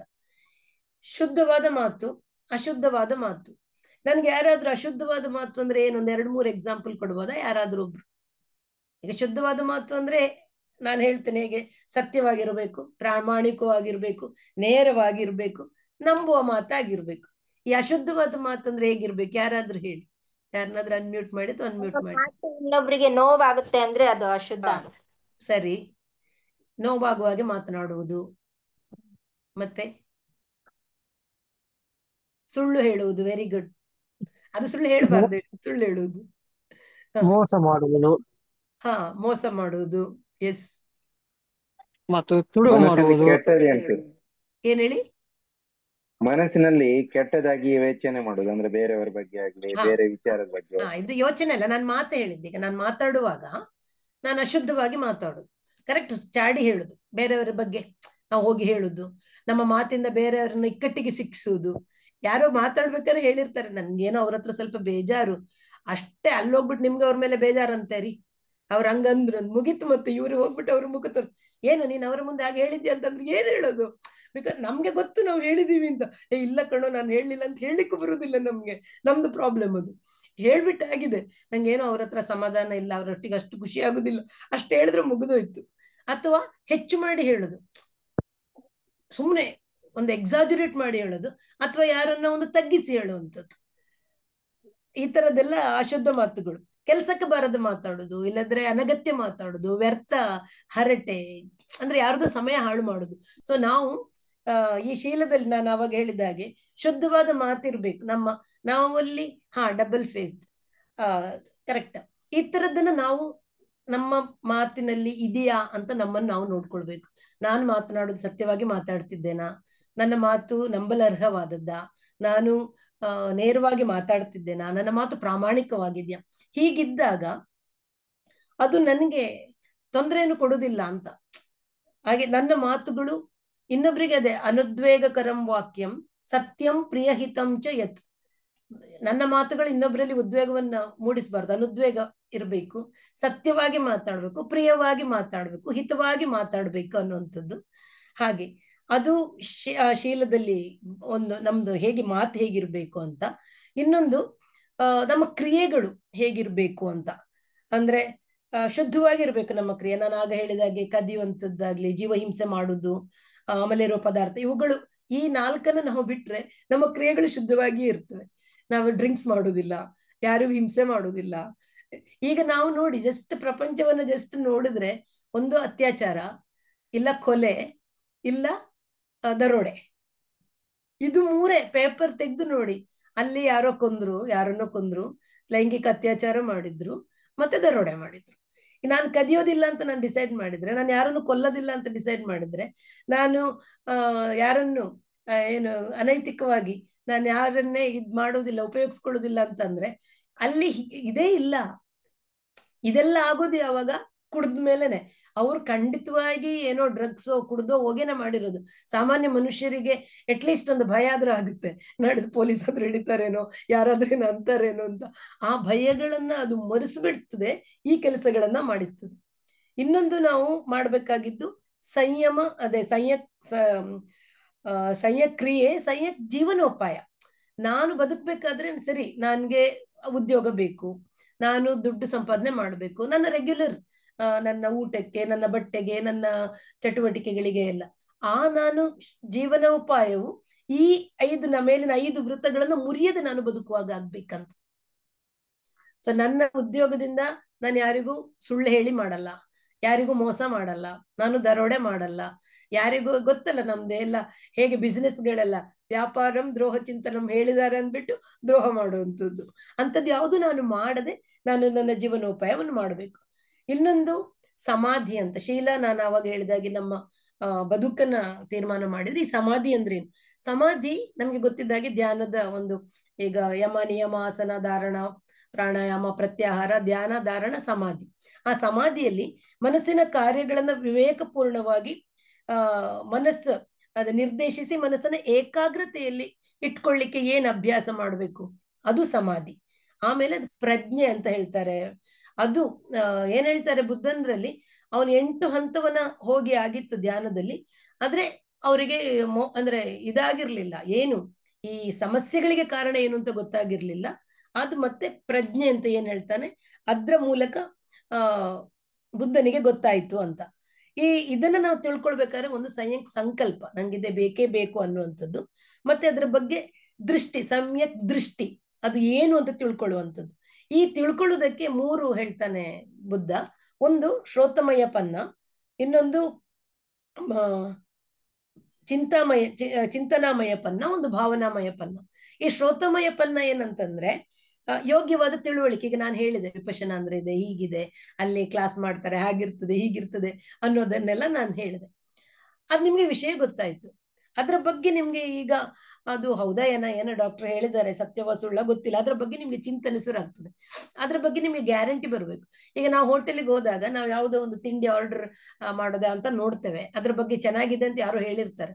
ಅಲ್ಲೇ ಪಕ್ಕದಲ್ಲೇ ಯಾರು ಅದನ್ನೇ ಆರ್ಡರ್ ಮಾಡಿ ತಿಂತಾ ಇರ್ತಾರೆ. ಅವ್ರು ತಿನ್ನೋ ಸ್ಟೈಲ್ ನೋಡ್ಬಿಟ್ಟು ಇದು ನಿಜವಾಗ್ಲೂ ಚೆನ್ನಾಗಿದೆ, ಇದನ್ನೇ ನೋಡೋಣ ಅಂತ ಅಂದ್ಕೊಂಡು ನಾವು ಆರ್ಡರ್ ಮಾಡ್ತೇವೆ. ಮತ್ತೆ ಆಗ ನಮ್ಗೆ ಏನು ಸಿಗುತ್ತೆ ಅನುಭವ, ಅದು ಭಾವನಾಮಯ ಪನ್ನ, ಅದು ನಮ್ಗೆ ಸಿಗುವಂಥದ್ದು. ಅದಕ್ಕಾಗಿ ಬುದ್ಧ ಹೇಳುವಂಥದ್ದು ಯಾವಾಗ್ಲೂ, ಬುದ್ಧನೇ ಹೇಳ್ತಾನೆ, ನಾನು ಹೇಳಿದೆ ನನಗೀಗಾಯ್ತು ಅದನ್ನ ನೀವು ಒಪ್ಕೊಳ್ಬೇಡಿ, ನೀವು ಪ್ರಾಕ್ಟೀಸ್ ಮಾಡಿ, ನಿಮ್ಗೆ ಆಗ ಗೊತ್ತಾಗುತ್ತೆ ಏನಾಯ್ತು ಅನ್ನುವಂಥದ್ದು. ಅದು ನಿಮ್ಮ ಅನುಭವ, ಅದನ್ನ ನೀವು ಮಾಡ್ಬೇಕು. ಈ ವಿಪಶ್ಯನವನ್ನ ನಾವು ಮಾಡ್ತಾ ಮಾಡ್ತಾ, ನಾನು ಆವಾಗ ಹೇಳಿದಾಗೆ ಅಲ್ಲಿ ನಮ್ಗೆ ಫಸ್ಟ್ 3 ದಿನ ನಮ್ಗೆ ಬರೀ ಆನಾಪಾನ ಸತಿ ಅಂತ ಹೇಳ್ತಾರೆ, ಅಂದ್ರೆ ಉಸಿರಾಟವನ್ನ ಗಮನಿಸ್ಲಿಕ್ಕೆ ಹೇಳ್ತಾರೆ. ಬರೀ ಉಸಿರಾಟ, ಹೊಟ್ಟೆಯನ್ನು ಗಮನಿಸೋದಲ್ಲ, ಬರೀ ಮೂಗಿನ ಹೊಳ್ಳೆಗಳ ಹತ್ರ ಅಪ್ಪರ್ ಲಿಪ್ಸ್ ಈ ಭಾಗವನ್ನ ಗಮನಿಸ್ಲಿಕ್ಕೆ ಹೇಳ್ತಾರೆ. ಅಂದ್ರೆ ನಾನು ಹೇಳಿದ ಹಾಗೆ 4:15 ಬೆಳಿಗ್ಗೆ ಕ್ಲಾಸ್ ಶುರು ಆಗುತ್ತೆ, 6-6:30ವರೆಗೆ ಇರ್ತದೆ. ಮತ್ತೆ ಒಂದು 9 ಗಂಟೆವರೆಗೆ ನಮ್ಗೆ ತಿಂಡಿಗೆ ಅದಕ್ಕೆ ಇದಕ್ಕೆ ಬಿಡ್ತಾರೆ. ಮತ್ತೆ 9:30ಯಿಂದ ಬಂದು 11 ಗಂಟೆವರೆಗೆ, 11ರಿಂದ 1 ಗಂಟೆವರೆಗೆ ಬಟ್ಟೆ ಒಗೆಯೋದು, ಸ್ನಾನ, ತಿಂಡಿ, ಊಟ, ಮಧ್ಯಾಹ್ನದ ಊಟ. ಆಮೇಲೆ 1ರಿಂದ ಸಂಜೆ 5 ಗಂಟೆ 5 to 6 ಬ್ರೇಕ್, ಮತ್ತೆ 6ಇಂದ 9 ರಾತ್ರಿ 1 ಗಂಟೆ ಪ್ರವಚನ ಇರ್ತದೆ. ಆ 3 ದಿನದಲ್ಲಿ ನಾವು ಉಸಿರಾಟವನ್ನ ಗಮನಿಸುದು. ಇಲ್ಲಿ ಯಾವುದೇ ಜೋರು ಉಸಿರಾಡುದಿರ್ಬೋದು ಅಥವಾ ಯಾವುದೇ ಎಂತಂತ ಹೇಳುದು, ಪ್ರಾಣಾಯಾಮದ ಯಾವುದೇ ಟೆಕ್ನಿಕ್ಗಳಿಲ್ಲ. ನಾನು ದೀರ್ಘ ಉಸಿರಾಡಿದೆ, ನಾನು ಇದು ಸಣ್ಣದಿತ್ತು, ದೊಡ್ಡದಿತ್ತು, ಬಲ ಹೊಳ್ಳೆಯಿಂದ ಉಸಿರಾಡಿದೆ, ಇನ್ಸ್ಟ್ರಕ್ಷನ್ಸ್ ಕೊಡ್ತಾರೆ. ಎಡ ಹೊಳ್ಳೆಯಿಂದ ಬಂತು. ಸಾಮಾನ್ಯವಾಗಿ ನಮ್ಗೆ ಗಮನಿಸ್ತಾ ಹೋದ್ರೆ ನಿಮ್ಗೆ ಗೊತ್ತು, 10 ನಿಮಿಷ ಅಲ್ಲ, ಒಂದು 5 ನಿಮಿಷ ಉಸಿರಾಟ ಗಮನಿಸಿದಾಗ ಮತ್ತೆ 5 ನಿಮಿಷ ಎಲ್ಲಿಗೆ ಹೋಗಿರ್ತದೆ ಮನ್ಸು. ಊರಿಂದ ಬಂದಿದ್ದೇನೆ, ಮನೆಯಲ್ಲಿ ಎಂತ ಆಯ್ತು ಏನೋ ಗೊತ್ತಿಲ್ಲ, ಬೇಕಿತ್ತ ನನಗೆ ಇದೆಂತ ಈಗ ಧ್ಯಾನ ಇದೆಲ್ಲದಕ್ಕೆ ಅರ್ಥ ಉಂಟಾ ಅಂತ ಅನ್ಸ್ಲಿಕ್ಕೂ ಶುರು ಆಗ್ತದೆ. ಇಲ್ಲ ನಾನು ಕಲೀಲಿಕ್ಕೆ ಬಂದಿದ್ದೇನೆ, ಯಾಕೆ ನಂಗೆ ವಿಪಶ್ಯನದ ಬಗ್ಗೆ ಗೊತ್ತು, ಬೇರೆಯವರು ಕೂಡ ಚೆನ್ನಾಗಿದೆ ಅಂದಿದ್ದಾರೆ, ಸೊ ನಾನು ಅದನ್ನ ಅರ್ಥ ಮಾಡ್ಕೋಬೇಕು, ನಾನ್ ಮಾಡ್ಬೇಕು. ಮತ್ತೆ ಉಸಿರಾಟನ ಮನಸ್ಸಿಗೆ ತರ್ತೇವೆ. ಮತ್ತೆ ಉಸಿರಾಟ ಮಾಡ್ತಾ ಮತ್ತೆ ಮನ್ಸೆಲ್ಲೋ ಹೋಗ್ತದೆ, ನಾನು ಈ ಸೆಂಟರ್ಗೆ ಬರಬಾರ್ದಿತ್ತೇನೋ, ಬೇರೆ ಸೆಂಟ್ರಲ್ ಚೆನ್ನಾಗಿತ್ತೇನೋ, ಇವತ್ತಿದ್ದು ಬ್ರೇಕ್ಫಾಸ್ಟ್ ಚೆನ್ನಾಗಿರ್ಲಿಲ್ಲ, ಅಥವಾ ನಾನು ಸ್ವಲ್ಪ ಜಾಸ್ತಿ ತಿನ್ಬೇಕಿತ್ತೇನೋ, ಏನು ಆಲೋಚನೆಗಳು ಬರ್ತದೆ. ನೀವೇ ಬರ್ಕೊಂಡೇನೋ ಕೂತ್ರೆ ತಲೆ ಕೆಟ್ಟೋಗ, ಇಷ್ಟೆಲ್ಲ ನಾವು ಇಷ್ಟು ಕೆಟ್ಟಿದೀವ ಅಂತ. ಅಷ್ಟು ಇದು ನನಗೆ ಸಿಂಪಲ್ ಹೇಳಿರೋದು, ಇನ್ನು ಕೆಟ್ಟದ್ದು ಬರುತ್ತೆ. ಹಾಗೆ ಮಾಡ್ತಾ ನಮ್ಗೆ 4ನೇ ದಿನ ಏನು ವಿಪಶ್ಯನ ದೀಕ್ಷೆ ಅಂತ ಕೊಡ್ತಾರೆ. ಅವತ್ತು 3 ದಿನದಷ್ಟೊತ್ತಿಗೇನೆ ನಮ್ಗೆ ಈ ನಾನೇನ್ ಹೇಳಿದೆ, ಈ ಕಲಾಪ ಅಂತಂದಲ್ಲ, ಜೀವಕೋಶಗಳ ಒಳಗಡೆ ನಡೆಯುವ ರಾಸಾಯನಿಕ ಕ್ರಿಯೆಗಳೇನಿದೆ ಅವುಗಳನ್ನ ಗುರುತಿಸುವ ಏಕಾಗ್ರತೆ ನಮ್ಗೆ ಬಂದಿರುತ್ತೆ. ಏನು ಇಲ್ಲಿ ಏನೇನೋ ಸೆನ್ಸೇಷನ್ಸ್, ಅದು ಒಂದು ಸೂಜಿಯಲ್ಲಿ ಚುಚ್ಚಿದಾಗ ಆಗಿರ್ಬೋದು, ಅಥವಾ ಬಿಸಿ ತರ ಇರ್ಬೋದು, ತಂಪಾಗ್ಬೋದು, ಸುಮ್ಮನೆ ಸಂವೇದನೆಗಳು ಹಿಂಗೆ. ನಾನು ಓಶೋ ಅವರ ಪುಸ್ತಕ ಓದ್ತಾ ಇದ್ದೆ ಮೊದ್ಲು. ಅಷ್ಟೊತ್ತಿಗೆ ಅವರು ಧ್ಯಾನದ ಟೆಕ್ನಿಕ್ ಎಲ್ಲ ಹೇಳುವಾಗ ಸಂವೇದನೆಗಳನ್ನ ಗಮನಿಸಿ ಅಂತಿದ್ರು. ಎಂತ ಸಂವೇದನೆ, ಇವ್ರಿಗೆ ಏನಾಗಿದೆ ಅಂತ ಅನ್ಕೊಂತಾ ಇದ್ದೆ ಓಶೋನಿಗೆ. ಏನ್ ಸಂವೇದನೆ ಅಂದ್ರೆ ವಿಪಶ್ಯನಕ್ಕೆ ಹೋದಾಗ ಗೊತ್ತಾಯ್ತು. ಅಂದ್ರೆ ನಾನು ಮತ್ತೆ ಅದನ್ನ ಹೇಳ್ತಾ ಇರೋದು, ಎಲ್ಲ ಯಾವುದೇ ಟೆಕ್ನಿಕ್ ಮಾಡ್ಲಿ ಅದು ಕೊನೆಗೆ ಎಂಡಪ್ ಆಗೋದು ವಿಪಶ್ಯನದಲ್ಲಿ ಅಂತ. ಆ ಸಂವೇದನೆಗಳನ್ನ ಗುರುತಿಸಿ ಆಮೇಲೆ ಅವರು ಸಡನ್ ಆಗಿ ಹೇಳ್ತಾರೆ, you just shift your mind to the top of your head ಅಂತ ಅಂದಾಗ ಅಲ್ಲಿ ಇದ್ದು ಸೆನ್ಸೇಷನ್ ಒಂದು, ಇವಾಗ ನಮ್ ಬೇರೆ ಯೋಗಕ್ಕೆ ಹೋದಾಗ, ಬೇರೆ ಧ್ಯಾನ ಕ್ರಿಯೆಗಳಿಗೆ ಹೋದಾಗ ಬಿಸಿ ಬಿಸಿ ಆಗುವಂಥದ್ದು, ಅಲ್ಲೇನು ಸೆನ್ಸೇಷನ್ಗಳು ಫೀಲ್ ಆಗಿದ್ದು ಯಾರಿಗಾದ್ರೆ ಆಗಿದ್ರೆ ಆ ತರ ಅಂತ ಅನ್ಕೊಳ್ತೀವಿ. ಬಟ್ ಆಮೇಲೆ ನಾವು ಇಡೀ ಬಾಡಿಯನ್ನ ನಮ್ಗೆ ಸ್ಕ್ಯಾನ್ ಮಾಡಿ ಅಂತ ಹೇಳ್ತಾರೆ, ಹಣೆ, ಕಣ್ಣು, ಮುಖ, ಕತ್ತಿಗೆಯಿಂದ, ಕೈಯಿಂದ. ಆಮೇಲೆ ಎಲ್ಲ ಇಡೀ ದೇಹದಲ್ಲಿ ನಿಜವಾಗ್ಲು, ಈಗ ನಾನು ಉದಾಹರಣೆಗೆ ನೀವು ಕೈ ಜೋಮ್ ಹಿಡಿತದೆ ಅಂತ ಹೇಳೋಣ, ಅವಾಗ ಕೈ ಹೆಂಗ್ ಭಾರ ಭಾರ ಆಗಿರ್ತದೆ, ಅಥವಾ ಮುಟ್ಟಿದ್ರೆ ಒಂಥರ ಶಾಕ್ ಹೊಡೆದಾಗ ಆಗಿರುತ್ತೆ, ಎಲ್ಲೋ ತಲೆ ಟಿಂಗ್ ಆಗಿರ್ತೀವಿ, ರಕ್ತ ಸಂಚಾರ ಆಗಿರುವುದಿಲ್ಲ ಅಂತ ಇಟ್ಕೊಳ್ಳಿ. ಏನಿಲ್ಲ, ಕೈ ಹೀಗೆ ಇಟ್ಟಿರ್ತೀವಿ, ನಮ್ಗೇನ್ ರಕ್ತ ಸಂಚಾರಕ್ಕೆ ತೊಂದರೆ ಆಗಿರುವುದಿಲ್ಲ, ಆದ್ರೂ ಆ ಸೆನ್ಸೇಷನ್ ಅಂದ್ರೆ ಆ ತರದ sensation. I am not telling the same. Okay. ಅಥವಾ ಯಾರನ್ನು ನೋಡಿದಾಗ ನಮ್ಗೊಂದು ಖುಷಿ ಆಗುತ್ತಿರ್ಬೋದು. ನನಗೆ ಜನಗಣಮನ ಹೇಳುವಾಗ ಯಾವಾಗ್ಲೂ ಒಮ್ಮೆ ರೋಮಾಂಚನ ಆಗ್ತದೆ ಯಾವಾಗ್ಲೂ. ಆತರ ಅದೆಲ್ಲ ಸ್ಥೂಲ ಸಂವೇದನೆಗಳು ಅಂತಾದ್ರೆ, ಈ ಸೂಕ್ಷ್ಮ ಸಂವೇದನೆಗಳು ದೇಹದಲ್ಲಿ ಎಲ್ಲ ಪ್ರತಿ ಕ್ಷಣ ಆಗ್ತಾ ಇರ್ತದೆ. ಅದ್ರದ್ದು ಇನ್ನೂ ವಿಶೇಷ ಏನಂದ್ರೆ ಅದು ಬದಲಾಗ್ತಾ ಇರ್ತದೆ. ಈಗ ಇಲ್ಲಿ ನನಗೆ ಬಿಸಿ ಬಿಸಿ ಆಗಿದ್ದು ನೆಕ್ಸ್ಟ್ ಸೆಕೆಂಡ್ ಅದು ತಂಪು ಅನ್ನಿಸ್ಬೋದು, ಅಥವಾ ಸ್ವಲ್ಪ ಹೊತ್ತಲ್ಲಿ ಅದು ಚುಚ್ಚಿದಾಗೆ ಅನ್ನಿಸ್ಬೋದು. ಆತರ ಬದಲಾಗ್ತಾ ಇರ್ತದೆ. ಈ ಸಂವೇದನೆಗಳನ್ನು ಗುರುತಿಸುವುದರಿಂದ ಏನು ಅಂತ, ಒಂದು ನಮ್ಮ ಮನಸ್ಸು ಉಸಿರನ್ನ ಗಮನಿಸ್ತಾ ಆದಷ್ಟು ಚಿಂತನೆಗಳನ್ನ ನಮ್ಗೆ ಬರದ, ಅಂದ್ರೆ ಅದನ್ನ ಅನಗತ್ಯ ಯೋಚನೆಗಳನ್ನ ಬರದ ಹಾಗೆ ಮಾಡ್ತದೆ. ಇಲ್ಲದಿದ್ರೆ ನಾವು ಮನಸ್ಸಿನಲ್ಲಿ ಸುಮ್ಮನೆ ಪಿಕ್ಚರ್ ಓಡಿಸ್ತಾನೆ ಇರ್ತೀವಿ. ಹಾಗ್ ಮಾಡ್ಬೇಕಾಗಿತ್ತು, ಹಿಂಗ್ ಮಾಡ್ಬೇಕಾಗಿತ್ತು, ಹಾಗ್ ಮಾಡ್ಬೇಕಿತ್ತು, ಹೀಗ್ ಮಾಡ್ಬೇಕಿತ್ತು, ಅವ್ರಿಗೆ ಅವತ್ತು ಆ ಉತ್ತರ ಕೊಡ್ಬೇಕಾಗಿತ್ತು, ಈ ಉತ್ತರ ಕೊಡ್ಬೇಕಾಗಿತ್ತು. ಅದನ್ನೆಲ್ಲ ಬಿಡ್ತಾ we stop reacting to the ನಮ್ಮ ಥಾಟ್ಸ್ ಗಳಿಗೆ. ಒಂದು ಅದು ನಮ್ದು ಎಷ್ಟೋ ಶಕ್ತಿನ ಉಳಿಸ್ತದೆ. ಎರಡನೇದ್ದು ನಮ್ಗೆ ಏಕಾಗ್ರತೆಯನ್ನ ಕೊಡ್ತದೆ. ಆ ಏಕಾಗ್ರತೆಯ ಮೂಲಕ ಆ ನಮ್ಮ ದೇಹದ ಸಂವೇದನೆಗಳನ್ನ ನಾವು ಗುರುತಿಸ್ತಾ ನಮ್ಗೆ ಗೊತ್ತಾಗುವಂಥದ್ದು ಇಲ್ಲಿ. ಆಮೇಲೆ ಒಂದು 5ನೇ 6ನೇ 7ನೇ ದಿನ ಇಡೀ ದೇಹ, ಈ ನಾನು ಅನ್ನುವಂಥದ್ದು ಏನೂ ಇಲ್ಲ, ಇವುಗಳು ಒಂದು ಶಕ್ತಿಯ ಮಾಸ್, ಅದು ಎನರ್ಜಿ ಮಾಸ್ ಅಷ್ಟೇ ದೇಹ ಅನ್ನುವಂಥ ಭಾವ ಬರ್ಲಿಕ್ಕೆ ಶುರು ಆಗುತ್ತೆ. ಪೂರ್ತಿ ಎಲ್ಲ ದೇಹದ, ಅದಕ್ಕೆ ದೇಹ ಭಂಗ ಅಂತ ಅಂತಾರೆ, ಅಂದ್ರೆ ದೇಹ ಛಿದ್ರ ಆಗುವಂಥದ್ದು. ಕಣ್ಣು ಮುಚ್ಚಿ ನೀವು ನೋಡಿದ್ರೆ, ಈಗ ಕಣ್ಮುಚ್ಚಿ ನಾನು ಆಲೋಚನೆ ಮಾಡಿದ್ರೆ ನನ್ನ ತಲೆ, ನನ್ನ ಕಣ್ಣು, ನನ್ನ ಕೈ ಎಲ್ಲಿದೆ ನನಗೆ ಗೊತ್ತಾಗುತ್ತೆ. ಆದ್ರೆ ದೇಹ ಛಿದ್ರ ಆಗಿದೆ ಅಂತಂದ್ರೆ ಇಡೀ ದೇಹದಲ್ಲಿ ಸೆನ್ಸೇಷನ್ ಬಿಟ್ಟು ಬೇರೆ ಏನೂ ಇರೋದಿಲ್ಲ. ಏನು ಇಲ್ಲದ ಸ್ಥಿತಿಯನ್ನ ತಲುಪಲಿಕ್ಕೆ ಸಾಧ್ಯ ಆಗುತ್ತೆ. ಅದಕ್ಕೆ ಏನಂತಂದ್ರೆ ಇಲ್ಲಿ ಇದು ನಾನು ಇಲ್ಲಿ ಸಂವೇದನೆಯನ್ನ ನೋಡ್ತೇನೆ ಅಂತ ಇಮ್ಯಾಜಿನ್ ಮಾಡಕ್ಕಾಗಲ್ಲ. ಅಲ್ಲಿ ಇದ್ರೆ ಮಾತ್ರ ನಾನು ಫೀಲ್ ಮಾಡ್ಬೋದು. ಹಾಗಾಗಿ ಇಲ್ಲಿ ಭ್ರಮೆಗಳಿರುವುದಿಲ್ಲ. And it is my own experience. ನಾನೇ ಅದನ್ನ ಅನುಭವಿಸುವ ಕಾರಣ. ನಾವಲ್ಲಿ 9 ದಿನ ಇದ್ದಾಗ, ನಾನು ಲಾಸ್ಟ್ ದಿನ ನಮಗೆ ಮಾತಾಡ್ಲಿಕ್ಕೆ ಬಿಡ್ತಾರೆ. ಅಲ್ಲಿ ಇನ್ನೊಂದು ಯಾಕೆ ಮಾತಾಡ್ಲಿಕ್ಕೆ ಬಿಡುದಿಲ್ಲ ಅನ್ನೋದಕ್ಕೆ ಕಾರಣ, ನನಗೆ ಇವತ್ತು ನನ್ನ ಕೈ ಹಾಗಾಯ್ತು, ನಿನ್ನ ಕೈ ಆಯ್ತು, ನಿನ್ಗಾಯ್ತು ಅಂತ ಕೇಳಿದಾಗ ಧ್ಯಾನದಲ್ಲಿ ಕೂತ, ಓ ಅವ್ರಿಗೆ ಹಾಗಾಗಿದೆ, ನನಗೆ ಈಗಾಗ್ಲಿಲ್ಲ ಅನ್ನುವಂಥದ್ದು ಬರ್ತದೆ ಅನ್ನೋದು ಒಂದು ಕಾರಣ. ಮತ್ತೆ ಪ್ರತಿಯೊಬ್ಬರ ಅನುಭವವೂ ಅವ್ರದ್ದೇ.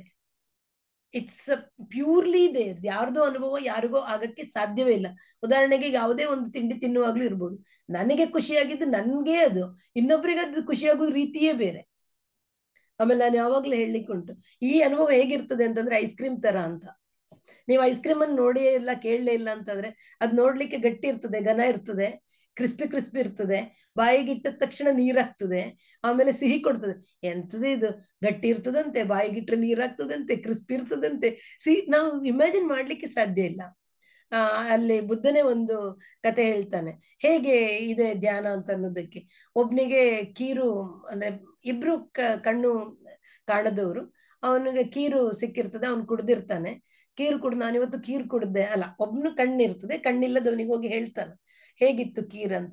ಅದು ಬೆಳ್ಳಗಿತ್ತು ಅಂತ. ಬೆಳ್ಳಗಿದ್ರೆ ಹೇಗಿತ್ತು ಅಂತ, ಹಾಲಿನ ಹಾಗೆ ಅಂದ್ರೆ ಅವನ ಹಾಲೇ ನೋಡಿರುವುದಿಲ್ಲ.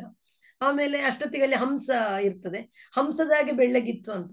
ಇವನು ಹಂಸವನ್ನು ಹೋಗಿ ಮುಟ್ತಾನೋ, ಹಾಗಾದ್ರೆ ಡೊಂಕಾಗಿತ್ತ ಅಂತ, ಹಂಸದ ಕುತ್ತಿಗೆ ಭಾಗ ಸಿಗ್ತದೆ. ಅಂದ್ರೆ ಯಾರೇ ಆಗ್ಲಿ ಧ್ಯಾನ ಹಾಗಿತ್ತು ಹೀಗಿತ್ತು ಅಂತಂದ್ರೆ ಅದು ಅವ್ರವ್ರು ಏನೇನ್ ಕಂಡ್ಕೊಂಡಿದಾರೆ ಅದೇ ಆಗ್ತದೆ ಹೊರತು ಅದ್ರ ರಿಯಲ್ ಎಕ್ಸ್ಪೀರಿಯನ್ಸ್ ಅನ್ನ ನಾವು ಕೊಡ್ಲಿಕ್ಕೆ ಆಗುದಿಲ್ಲ.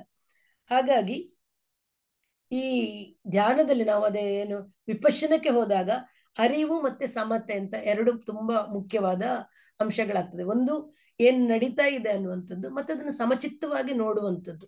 ಈಗ ನನಗೆ ದುಃಖದ ಸಂವೇದನೆ ಬಂತು ಅಂದ್ರೆ, ಅಥವಾ ನಂಗೆ ನೋವಾಗ್ತಿದೆ ಅಂತಂದ್ರೆ ಅದು ಶಾಶ್ವತ ಅಲ್ಲ, ಈಗ ಹೋಗ್ತದೆ. ಅದನ್ನ ಒಂದು ಸಾಕ್ಷಿ ಭಾವದಿಂದ ನೋಡುವಂಥದ್ದು, ಅದಕ್ಕೆ ಅಂಟಿಕೊಳ್ಳದೆ ಇರುವಂಥದ್ದು. ಅಯ್ಯೋ ನನ್ಗೆ ನೋವಾಯ್ತಲ್ಲ ಇಲ್ಲ. ಸುಖದ ಸಂವೇದನೆ ಒಂದೊಂದ್ಸರ್ತಿ ಇವಾಗ ಯಾರಾದ್ರೂ ನಾವು ಚಿಕ್ಕ ಮಕ್ಳಿರುವಾಗ ಕಚ್ಚಿಕುಳಿ ಇಟ್ರೆ ನಗು ಬರುತ್ತಲ್ವಾ, ಸೊ ಆ ಟಿಂಗ್ಲಿಂಗ್ ಸೆನ್ಸೇಷನ್ ಬರ್ಬೋದು. ಟಿಂಗ್ಲಿಂಗ್ ಸೆನ್ಸೇಷನ್ ಬಂತು, ಇದು ಚೆನ್ನಾಗಿದೆ ತುಂಬಾ ಹೊತ್ತಿರ್ಲಿ ನನಗೆ, ಇಲ್ಲ ಅದನ್ನೂ ಅಲ್ಲ.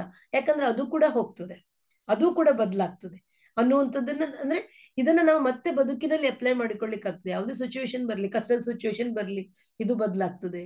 ಸುಖದ ಸಿಚುವೇಶನ್ ಬರ್ಲಿ, ಆಗ್ಲೂ ಬದಲಾಗ್ತದೆ. ಯಾಕೆ ಸುಖ ಕೂಡ ಶಾಶ್ವತ ಅಲ್ಲ, ಅದನ್ನು ನಾವು ನೆನ್ಪಿಟ್ಕೊಳ್ಬೇಕು. ದುಃಖ ಬಂದಾಗ ಸರಿ, ಈ ದುಃಖ ಹೋಗ್ತದೆ, ನಾವು ಸುಖ ಬರ್ತದೆ ಅಂತ, ಬಟ್ ಸುಖ ಬಂದಾಗ್ಲೂ ನಾವು ನೆನ್ಪಿಟ್ಕೊಳ್ಬೇಕು, ಇದು ಕೂಡ ಶಾಶ್ವತ ಅಲ್ಲ ಅಂತ ಬದುಕಿನಲ್ಲಿ ನಾವು ಅದನ್ನ ಅಪ್ಲೈ ಮಾಡ್ಕೊಳ್ಲಿಕ್ಕಾಗ್ತದೆ.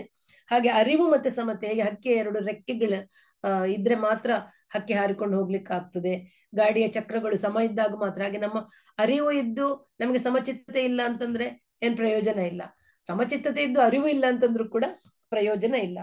ಮತ್ತೊಂದು ಸ್ಟೇಟ್ಮೆಂಟ್ ಹೇಳ್ತಾನೆ ಬುದ್ಧ, ಯಾವುದು ಹುಟ್ಟುವ ಸ್ವಭಾವ ಹೊಂದಿದೆಯೋ ಅದು ನಾಶವಾಗುವ ಸ್ವಭಾವವನ್ನು ಹೊಂದಿದೆ. ಯಾವುದು ಹುಟ್ಟುತ್ತದೋ ಅದು ನಾಶ ಆಗಿಯೇ ಆಗ್ತದೆ. ಹಾಗಾಗಿ ನಮ್ಮ ನಾವು ಈ ವಿದ್ಯೆ ಕಲಿತು ಅಭ್ಯಾಸ ಮಾಡೋ ಮೂಲಕ ನಿಜದ ಸತ್ಯದ ಆಳಕ್ಕೆ ನಾವು ಹೋದ್ರೆ ನಮ್ಮ ಮನಸ್ಸಲ್ಲಿ ಏನಾಗ್ತದೆ, ರಾಗ ದ್ವೇಷ ಇಲ್ಲದ, ಈಗ ಸಾಮಾನ್ಯ ಹೇಳ್ತಾರೆ ಸಮಚಿತ್ತತೆ ಅಂತಂದ್ರೆ ನಿಮ್ಗೆ ಯಾವ್ದ ಮೇಲೆ ಪ್ರೀತಿಯೂ ಇಲ್ಲ, ಯಾವ್ದ ಮೇಲೆ ದ್ವೇಷವೂ ಇಲ್ಲ, ನಿಮ್ಗೆ ದಯವೂ ಇಲ್ಲ, ದಾಕ್ಷಿಣ್ಯವೂ ಇಲ್ಲ. ಹಾಗಲ್ಲ, ಅದು ಶುದ್ಧಾಂತರಂಗದಿಂದ ಪ್ರಕಟಿಸುವ ಚೈತನ್ಯದಾಯಕವಾದ ಗುಣ. ಏನದು? 4 ಗುಣಗಳನ್ನ ಹೇಳ್ತಾರೆ. ಒಂದು ಮೈತ್ರಿ, ಎಲ್ಲರಲ್ಲಿ ಸ್ನೇಹ, ಎಲ್ಲರಲ್ಲೂ ಒಂದು ಏನೊಂದು ಫ್ರೆಂಡ್ಶಿಪ್ ತರ, ನಮ್ಗೆ ಯಾರು ದ್ವೇಷಗಳಿಲ್ಲ, ನಮ್ಗೆ ಯಾರು ಶತ್ರುಗಳಿಲ್ಲ. ಇನ್ನೊಂದು ನಿಷ್ಕಾಮ ಪ್ರೇಮ, ಯಾವ ಪ್ರತಿಫಲವನ್ನು ಬಯಸದೆ ಇತರರಿಗೆ ಪ್ರಯೋಜನವನ್ನು ಕೋರುವುದು. ಈಗ ನನ್ನ ವಚನವೇ ಮಾಡದೆ ನನ್ನ ಚಿಕ್ಕಮ್ಮ ನಮ್ಮ ಅಮ್ಮನ ಚಿಕ್ಕಮ್ಮ, ಅವರು ಚಿಕ್ಕಪ್ಪನ ಹೆಂಡತಿ ಇದ್ರು, ನಾನ್ ನೋಡಿದ್ದೀನಿ. ಅವರು ನಮ್ಮ ಅಮ್ಮನನ್ನು ನೋಡ್ಕೊಂಡಿದ್ದು ನಾನು ನೋಡಿದ್ದೀನಿ. ಆಮೇಲೆ ಅವರು ಸ್ವಂತ ಮಕ್ಕಳನ್ನು ನೋಡ್ಕೊಂಡಿದ್ದ ರೀತಿ ನೋಡಿದ್ದೀನಿ. ನನ್ನ ಮಾವ, ಅವ್ರು ಚಿಕ್ಕಮ್ಮ ತಾನೆ, ನನ್ನ ಮಾವಂದಿರ ಹೆಂಡತಿಯರನ್ನ ನೋಡ್ಕೊಂಡಿದ್ದು ನೋಡಿದ್ದೀನಿ, ನಮ್ಮನ್ನು ನೋಡ್ಕೊಳ್ಳೋದು ನೋಡಿದ್ದೀನಿ, ಅವರ ಮಕ್ಕಳಿಗೆ ಮಕ್ಕಳಾಗಿದ್ದವ್ರನ್ನ ನೋಡ್ಕೊಳ್ಳೋದು ನೋಡಿದ್ದೀನಿ. ಒಂದೇ ತರದ ಪ್ರೀತಿ. ನಾನು ಆತರ ಅಷ್ಟು ಅವರೇನು ಧ್ಯಾನ ಮಾಡಿದವರಲ್ಲ, ಅವರೊಂದು ಭಯಂಕರ ಕರ್ಮಯೋಗಿ. ಬೆಳಿಗ್ಗೆ 5 ಗಂಟೆಯಿಂದ ಇದ್ದು ರಾತ್ರಿ 10 ಗಂಟೆವರೆಗೂ 1 ನಿಮಿಷ ಕೂತ್ಕೊಂಡವರಲ್ಲ ನಾನು ನೋಡಿದ ಟೈಮ್. ಈಗ ಸ್ವಲ್ಪ ವಯಸ್ಸಾಗಿದೆ, ಸ್ಟಿಲ್ ಆ ಒಂದು ನಿಷ್ಕಾಮ ಪ್ರೇಮ ಅವರಿಗೆ. ಈಗ ನನ್ನನ್ನು ಪ್ರೀತಿ ಮಾಡಿದ್ದೀಗ ಡಾಕ್ಟರ್ ಅಂತ ಒಂಥರ ಮಾಡೋದಿರ್ಲಿ, ನನ್ನ ತಂಗಿ ಬಂದಾಗ ಬೇರೆ ತರ, ಆತರ ಏನೂ ಇಲ್ಲ.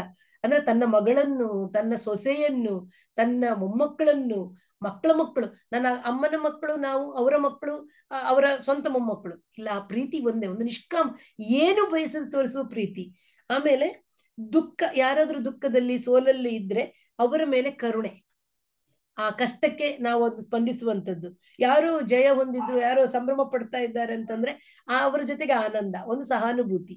ಈ 4 ಗುಣಗಳೆಲ್ಲಿರುತ್ತೋ ಅದು ಬ್ರಹ್ಮವಿಹಾರ ಅಂತ ಹೇಳ್ತಾರೆ. ಅಂದ್ರೆ ಬ್ರಹ್ಮನ ಸಾನ್ನಿಧ್ಯದಲ್ಲಿ, ಈಗ ಬ್ರಹ್ಮ ಸೃಷ್ಟಿ ಮಾಡ್ತಾನೆ, ಅವನಿಗೆ ಮೇಲೂ ಕೀಳು ಯಾರು ಇಲ್ಲ, ಎಲ್ಲರೂ ಒಂದೇ, ಎಲ್ಲರ ಮೇಲೂ ಪ್ರೀತಿ ತೋರಿಸ್ತಾನೆ, ಎಲ್ಲರ ಮೇಲೂ ಪ್ರೇಮ ತೋರಿಸ್ತಾನೆ, ಎಲ್ಲರ ಕಷ್ಟಕ್ಕೂ ಕೂಡ ಅವರಿಗೆ ಒಂದು ಧೈರ್ಯ ಕೊಡ್ತಾನೆ.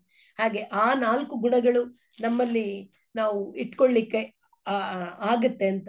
ಹಾಗಾದ್ರೆ ನಮ್ದು ಏನು ಯೋಗ್ಯ ತಿಳುವಳಿಕೆಯಿಂದ ನಾವು ಒಳ್ಳೆ ವಿಚಾರಗಳನ್ನು ತಿಳ್ಕೊಳ್ಳೋದ್ರಿಂದ ನಮ್ಮಲ್ಲಿ ಯೋಗ್ಯ ಆಲೋಚನೆಗಳು ಬರುತ್ತವೆ. ಅವುಗಳಿಂದ ನಾವು ಒಳ್ಳೆ ಮಾತುಗಳನ್ನಾಡ್ತೇವೆ, ಯೋಗ್ಯವಾದ ಮಾತುಗಳನ್ನಾಡ್ತೇವೆ.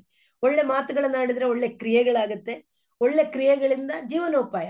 ನಾನು ನನ್ನ ಜೀವನಕ್ಕೆ ಬೇಕಾದ್ದನ್ನು ನಾನು ಚೆನ್ನಾಗಿ ಒಳ್ಳೆಯ ರೀತಿಯಿಂದಲೇ ನಾನು ಉತ್ಪತ್ತಿ ಮಾಡ್ತೇನೆ, ಒಳ್ಳೆಯ ಪ್ರಯತ್ನ ಮಾಡ್ತೇನೆ, ಒಳ್ಳೆಯ ಅರಿವನ್ನು ಸಂಪಾದಿಸ್ತೇನೆ, ಏಕಾಗ್ರತೆಯನ್ನು ಸಂಪಾದಿಸ್ತೇನೆ, ಒಳ್ಳೆಯ ವಿವೇಕವನ್ನು ಸಂಪಾದಿಸ್ತೇನೆ, ಮತ್ತು ಅದರಿಂದ ನಾನು ಮುಕ್ತಿಯನ್ನ ಹೊಂದುತ್ತೇನೆ ಅನ್ನುವಂಥದ್ದನ್ನ ಬುದ್ಧ ಹೇಳ್ತಾನೆ. ತನ್ನ ಮನಸ್ಸನ್ನ ಶುದ್ಧ ಮಾಡುವುದು ನಮ್ಮದೇ ಜವಾಬ್ದಾರಿ. ಶುದ್ಧ ಮನಸ್ಸಿನಿಂದ ಶುದ್ಧ ಮಾತು, ಶುದ್ಧ ಕಾರ್ಯ, ಶುದ್ಧ ಆಲೋಚನೆಗಳು, ಶುದ್ಧ ವಿಚಾರಗಳು. ಹಾಗೆ ಧ್ಯಾನ ಒಂದು ಎಲ್ಲರೂ ಯಾವುದು ಓಶೋನೇ ಹೇಳಿದ ಮಾತು, ನೀವು ದುಃಖದಲ್ಲಿರಲಿ, ನೀವು ಸಂತೋಷದಲ್ಲಿರಲಿ, ನೀವು ಆರೋಗ್ಯವಾಗಿರಲಿ, ನೀವು ಅನಾರೋಗ್ಯವಾಗಿರಲಿ, ನಿಮಗೆ ಹಿಂಸೆ ಇರಲಿ, ಏನೇ ಇರಲಿ, ಎಲ್ಲದಕ್ಕೂ ಪರಿಹಾರ ಧ್ಯಾನ ಅಂತ. ಎಲ್ಲದಕ್ಕೂ ಪರಿಹಾರ ಧ್ಯಾನ.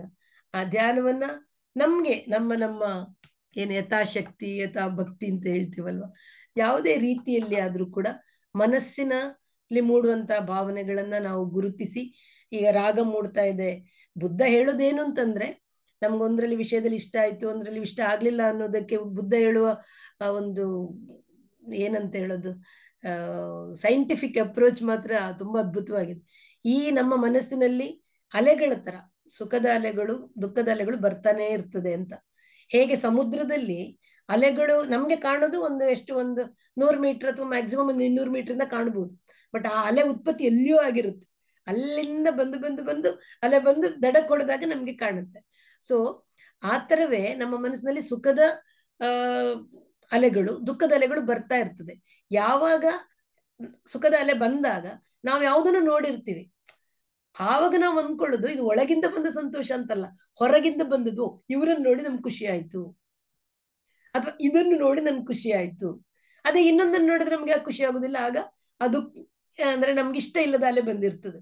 ಸೊ ನಾವು ಯಾವಾಗ ಈ ರಾಗ ದ್ವೇಷದ ಅಲೆಗಳು ಸೃಷ್ಟಿಯಾಗಿದ್ದು ನನ್ನಿಂದನೇ, ಒಳಗಿಂದನೇ ಅಂತ ಗೊತ್ತಾಗಿ ಅದಕ್ಕೆ ನಾವು ಪ್ರತಿಕ್ರಿಯೆಯನ್ನ ತೋರಿಸದೆ ಹೋದ್ರೆ, ಓಕೆ ಓಕೆ ಓಕೆ ಆಯ್ತಪ್ಪ ಆಯ್ತು, ಸುಖವಾ ಸರಿ ಸರಿ ಸರಿ, ದುಃಖವಾ ಸರಿ ಸರಿ ಅಂತ ಮಾಡ್ಕೊಂಡು ಹೋದ್ರೆ ಹೆಚ್ಚಿನ ಪ್ರತಿಕ್ರಿಯೆಗಳಿಗೆ, ಅಂದ್ರೆ ಪ್ರತಿಕ್ರಿಯೆಗಳು ಮತ್ತೆ ಅದಕ್ಕೆ ಲಿಂಕ್ ಆಗ್ತಾ ಹೋಗುವ ಕಾರಣ, ನಾವು ಅದರಲ್ಲೇ ಬಂಧಿತರಾಗುವ ಹೋಗೋ ಕಾರಣ, ಮತ್ತೆ ರಾಗದ್ವೇಷಗಳಿಗೆ ನಮ್ಮನ್ನು ನಾವು ಒಳಪಡಿಸಿಕೊಳ್ಳುವ ಕಾರಣ ನಾವು ಪ್ರಪಂಚದಲ್ಲಿ ದುಃಖಕ್ಕೊಳಗಾಗ್ತೇವೆ. ಆದ್ರೆ ಧ್ಯಾನ ಮಾಡ್ತಾ ಮಾಡ್ತಾ ನಮ್ಗೆ ಆ ಸಂವೇದನೆಗಳನ್ನ ನಮ್ಗೆ ಕಾಯಾನುಪಶಿ ಅಂತಾನೆ, ಅಂದ್ರೆ ನಮ್ಮ ದೇಹವನ್ನ ನೋಡುವಂಥದ್ದು, ಮತ್ತೆ ಈ ಸಂವೇದನವನ್ನ ನೋಡುವಂಥದ್ದು, ಮತ್ತೆ ಧಮ್ಮಾನುಪಶಿ. ಧಮ್ಮ ಅಂತಂದ್ರೆ ಧರ್ಮ, ಯಾವುದು ಸರಿ ಯಾವುದು ತಪ್ಪು ಅವುಗಳನ್ನ ನೋಡಿ ನಾವು ನಡೆಯುವಂಥದ್ದನ್ನ ಈ ಧ್ಯಾನದ ಮೂಲಕ ನಾವು ಪಡೀಲಿಕ್ಕೆ ಸಾಧ್ಯ ಇದೆ. ಅಂದ್ರೆ ಅಲ್ಲಿ 10 ದಿನಗಳಲ್ಲಿ ನಮ್ಗೆ ಒಂದು ಟೆಕ್ನಿಕ್ ಸಿಗ್ತದೆ. ಬಟ್ ಅದನ್ನ ನಿರಂತರ ಅಭ್ಯಾಸ ಮಾಡ್ತಾ ಮಾಡ್ತಾ, ನಾನು ಯಾವಾಗ್ಲೂ ಹೇಳಿಕೊಂಡು ಒಂದು ಚಂದದ ಅಡಿಗೆಯನ್ನು ಕಲ್ತ್ಕೊಂಡು ಬಂದ್ರೆ, ಯಾರೋ ಕೇಳಿದ್ರು 10 ದಿನಕ್ಕೆ ಹೋದ್ರೆ ಬಂದ್ರೆ ಸಾಕಾ, ಮತ್ತೆಂತ ಧ್ಯಾನ ಮಾಡೋದು ಬೇಡವಾ ಅಂತ. ನಾನು ಕೇಳಿದೆ, ಒಂದು ಅಡಿಗೆ ಕಲ್ತ್ಕೊಂಡು ಅಲ್ಲಿ ಕಲ್ತ್ಕೊಂಡು ಬಂದಿದ್ದೇನೆ ಅಂತ ಹೇಳಿದ್ರೆ ಹೊಟ್ಟೆ ತುಂಬ್ತದ? ನಾವು ಮತ್ತೆ ಅದಕ್ಕೆ ಬೇಕಾಗಿದ್ದು ಹಾಕ್ಬೇಕು, ಮಸಾಲೆ ಹಾಕ್ಬೇಕು, ಎಲ್ಲ ಮಾಡ್ಬೇಕು, ಕುದಿಸ್ಬೇಕು. ಹಾಗಾದ್ರೆ ಮಾತ್ರ ಅದರ ಪ್ರಯೋಜನ, ನಾವು ಯಾವುದು ಟೆಕ್ನಿಕ್ ಕಲ್ತ್ಕೊಂಡು ಬಂದದಕ್ಕೆ ಪ್ರಯೋಜನ. ಮತ್ತೆ 10 ದಿನ ಹೋಗ್ಬೇಕಾ ಅಂತ ಕೇಳ್ತಾರೆ. ಅದಕ್ಕೂ ನಾನು ಹೇಳಿಕೊಂಡು, ಯಾವುದೇ ಟ್ರೈನಿಂಗ್, ಯಾವುದೇ ಜಾಬಿಗೆ ನಿಮ್ಗೆ ಸೇರ್ಬೇಕಾದ್ರೆ 6 ಮಂತ್ಸ್ ಟ್ರೈನಿಂಗು, 3 ಮಂತ್ಸ್ ಟ್ರೈನಿಂಗು, ಏನೋ ಒಂದು ಇರ್ತದೆ. ಅಷ್ಟಿಲ್ಲದೆ ಅವ್ರು ನಿಮ್ಮನ್ನು ಜಾಬಿಗೆ ತಕೊಳ್ಳೋದಿಲ್ಲ. ನಿಮ್ಮ ಜೀವನಕ್ಕೆ ಬೇಕಾಗಿದ್ದ ಟ್ರೈನಿಂಗ್ ನಾವು ಪಡಿಬೇಕು ಅಂತಾದ್ರೆ 10 ದಿನಗಳ ಒಂದು ಟೆಕ್ನಿಕ್. ನಾನು ಯಾವಾಗ್ಲೂ ಹೇಳಲಿಕ್ಕಿದೆ, ಒಂದ್ಸರ್ತಿ ಪ್ರಾಕ್ಟೀಸ್ ಮಾಡಿ, ಒಂದ್ಸರ್ತಿ ಹೋಗಿ, ಆಗ ನಿಮ್ಗೆ ಗೊತ್ತಾಗುತ್ತೆ. ನಿಮ್ಗೆ ಇಷ್ಟ ಆಯ್ತಾ ಕಂಟಿನ್ಯೂ ಮಾಡಿ, ಇಷ್ಟ ಆಗ್ಲಿಲ್ಲ ಬಿಟ್ಟು ಬಿಡಿ, ಇಟ್ಸ್ ಓಕೆ. ಯಾಕೆ ಅಲ್ಲಿ ದುಡ್ಡುನು ಅಷ್ಟೇ, ನೀವೇನು 10,000 ಫೀಸ್ ಕೊಡ್ಬೇಕು ಹಾಗೆ ಏನೂ ಇಲ್ಲ. ನಿಮ್ಗೆ ಇಷ್ಟ ಆಯ್ತು ಅಂತಂದ್ರೆ 10,000 ಕೊಡ್ಬೋದು, ನಿಮ್ಗೆ ಇಷ್ಟ ಆಗ್ಲಿಲ್ಲ ಅಂದ್ರೆ 100 ರೂಪಾಯಿ ಕೊಟ್ಟು ಬರ್ಬೋದು. ಯಾರು ಏನು ಕೇಳಲ್ಲ. ಅಯ್ಯೋ ನಂದು 10,000 ಹೋಯ್ತು ಅಂತ ಬೇಜಾರು ಮಾಡ್ಲಿಕ್ಕೂ ಏನೂ ಇಲ್ಲ. ಆದ್ರೆ ಯಾವಾಗ ಈ ನಿಮ್ಮ ದೇಹ, ನೀವು ಒಂದು ಶಕ್ತಿಯ ಏನು ಗುಪ್ಪೆ ಅಂತ ನನ್ಗನ್ಸುದು, ಒಂದು ಇಷ್ಟು ಎನರ್ಜಿ ಮಾಸ್ ಅಂತ ತೆಗ್ದು ಹಿಂಗ್ ಹಾಕಿದ್ರೆ ಅದೊಂದು ವೀಣನ್ನು ಶೇಪ್ ಪಡೆದಿದೆ ಅಂತ ಇಮ್ಯಾಜಿನ್ ಮಾಡಕ್ ಸಾಧ್ಯನಾ? ಇಮ್ಯಾಜಿನ್ ಮಾಡ್ಲಿಕ್ಕೆ ಸಾಧ್ಯ ಇಲ್ಲದ ಕಾರಣ ನಮ್ಮನ್ನು ನಾವು ಅದಕ್ಕೆ ತೊಡಗಿಸ್ಕೊಳ್ಬೇಕು. ನೋಡಿ, ವಿಪಶ್ಯನವನ್ನ ಅನುಭವಿಸಿ ಅದ್ರ ಸುಖ ಅವರವರೇ ಪಡಬೇಕು. ಏನಾದ್ರು ಪ್ರಶ್ನೆಗಳಿದ್ರೆ ಕೇಳುವ. ಯಥಾಶಕ್ತಿ ನಾನು ಉತ್ತರಿಸ್ತೀನಿ. ನಾನು ಜಾಸ್ತಿ ನನಗೆ ಗೊತ್ತಿದೆ ಅಂತ ನಾನೇನು ಹೇಳಲ್ಲ. ಮೊಬೈಲ್ ಕೋರ್ಸ್ನಲ್ಲಿ ಇಲ್ಲ, ನೀವು ಅಲ್ಲಿ ತಕೊಂಡು ಹೋದ್ಮೇಲೆ ಅವರಿಗೆ ಸರೆಂಡರ್ ಮಾಡ್ಬೇಕು.